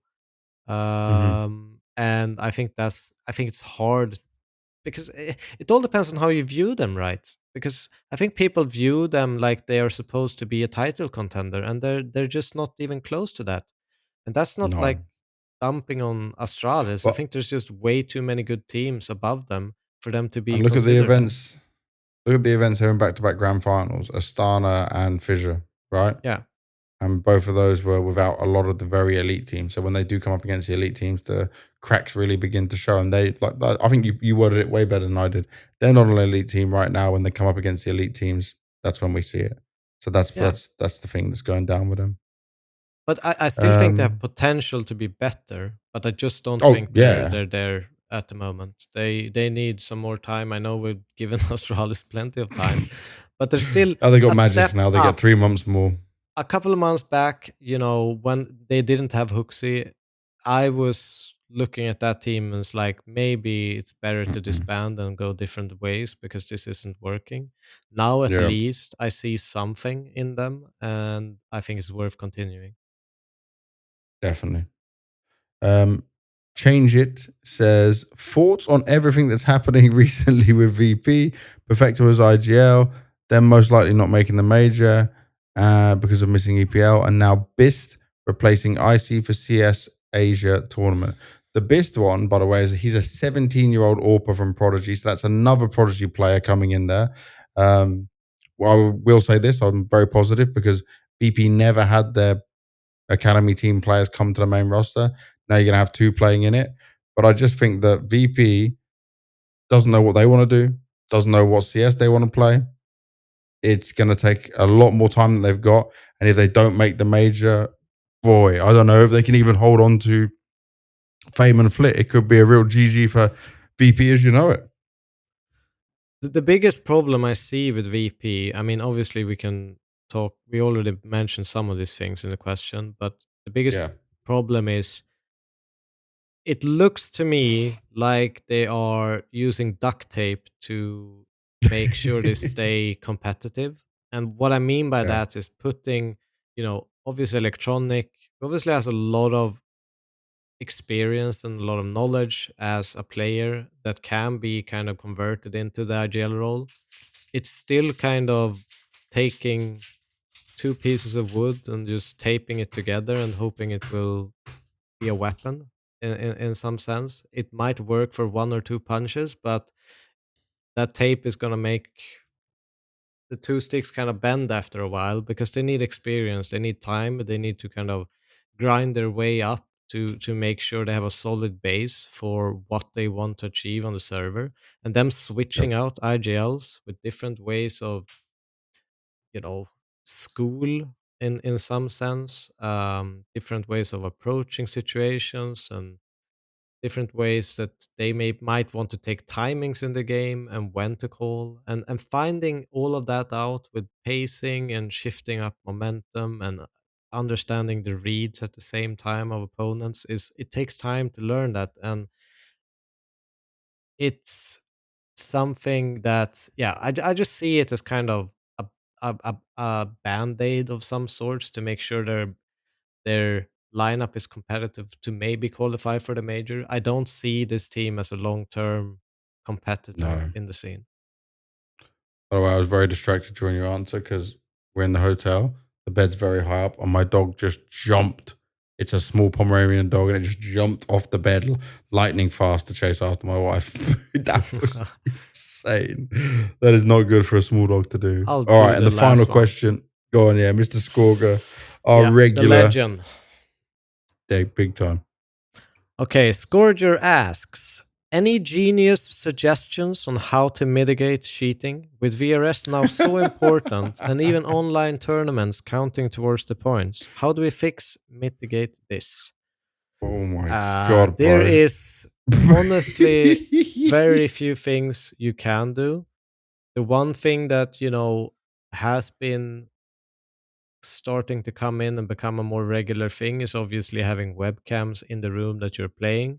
There's even It's a must. recently a Should be ban, mandatory. I think, on Acros where someone actually filmed someone else sitting by a computer with the Oh my webcam, God. and there was another guy playing on the server, and they actually, I think it was on an Acros CCT tournament or something, and they actually tried to see his movements he made on the computer, matching it up with in-game, and saw that it wasn't real, Trying to or sync it all. matched up. Yeah, and that's how they caught him. But I think it's very hard to mitigate cheating, and you know we have to give trust to anti-cheats and stuff. But usually, when people cheat, eventually it will come out, and eventually it will haunt them. The big thing is there's very little actual repercussions for it, in a sense. So I think if the biggest thing is, I think when you cheat for tournament winnings, etc., it should be Yeah. punishable by law in the country that they're in. But that's not so easy. No, that becomes very hard to It do. should be fraud. And also Valve's involvement is very minimal on it as well. We got ESIC, which is pretty garbage most of the time, doing the best they can. Yeah. I'll just say this, right? My line on the whole cheating thing is there has always been cheating in Counter-Strike. Online has always been that rough factor of play. No matter what version you play, no matter what year it is, what anti-cheat you're using, it has always had some dubious, skeptical moments in there. And that is why LAN will always be, when I look at results, million times higher. For a lot of teams, I'm not even looking at their online results and taking it into account for how good they are or what they can do. Do it on LAN, and sure, then I'll start to take notice of it. Some of these Yeah. online results for unknown players and unknown teams, you got to take with a pinch of salt, especially if there's some questionable clips. But I've also seen some people bring up some clips that they say is questionable, and they entirely, in my opinion, didn't look like they were cheating. It's just a few lucky moments. Everyone's on a witch hunt these days, and the best way, like you said, the cameras for sure. But I also think if we really need to get to this stage for online, some more invasive anti-cheat, which obviously people will not like, right? But I mean, one that has more control to see all things on the computer or the hardware you're using. But I'm glad CCT banned out these people. The Khan and Y3, lots of players banned out there. Yeah. More players being added to this list, and it's a good thing. But also, imagine if any of these are wrong at the same time, you're just destroying some kid's career. Like, It there's is, also they're that's a all from risky. the same region. I see there's a pattern here. Well, I don't. By the way, it's like obviously it's a lot of Kazakhstani and Russian players, but I don't even think it's down to that. I think when there's so much money involved, and if it is poorer countries, right, with Yeah. less opportunity in life and a lot of money you can make from playing a video game, it's not going to multiply the amount people will cheat because people will cheat maybe anyway.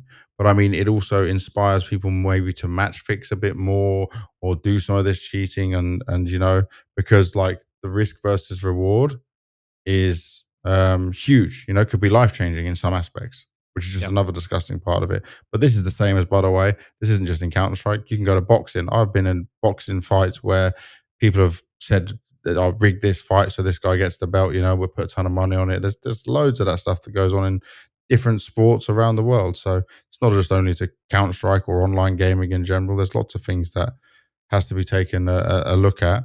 We just don't have a federation. We don't have a governing body. We've tried. It's failed a lot of times. We don't really want one either right now. So yeah, it's there's no way to really mitigate it right now, Mr. Skorga. Just maybe some of the ideas and the best things these TOs can try and do across it all. But for me, the golden rule is just do it on LAN, see you're at LAN, prove it on LAN, you know? Yep. There we go. That's all we need for it. But that is the end, Devilwalk. This has been an insanely long episode. Very valuable on the VRS. Very fun on terms of looking back at our EPL stuff. Crazy what we just tried to do with EPL season or stage 2 for season 22. We'll be back probably after playoffs now. So a little bit of a extended break from it all. Soon going to work. And I'm going to bed on that note. This has been all about Counter-Strike episode 27. Thank you very much for watching. Hope you've enjoyed it. A little bit something new and different coming in here with the VRS stuff in. Big thanks to Mischief for taking his time in there and giving us all of that insight. Make sure you like, subscribe, comment, keep enjoying it all, keep sharing it with the world, and let's watch all about Counter-Strike grow bigger and bigger and bigger. Thank you for being part of it all.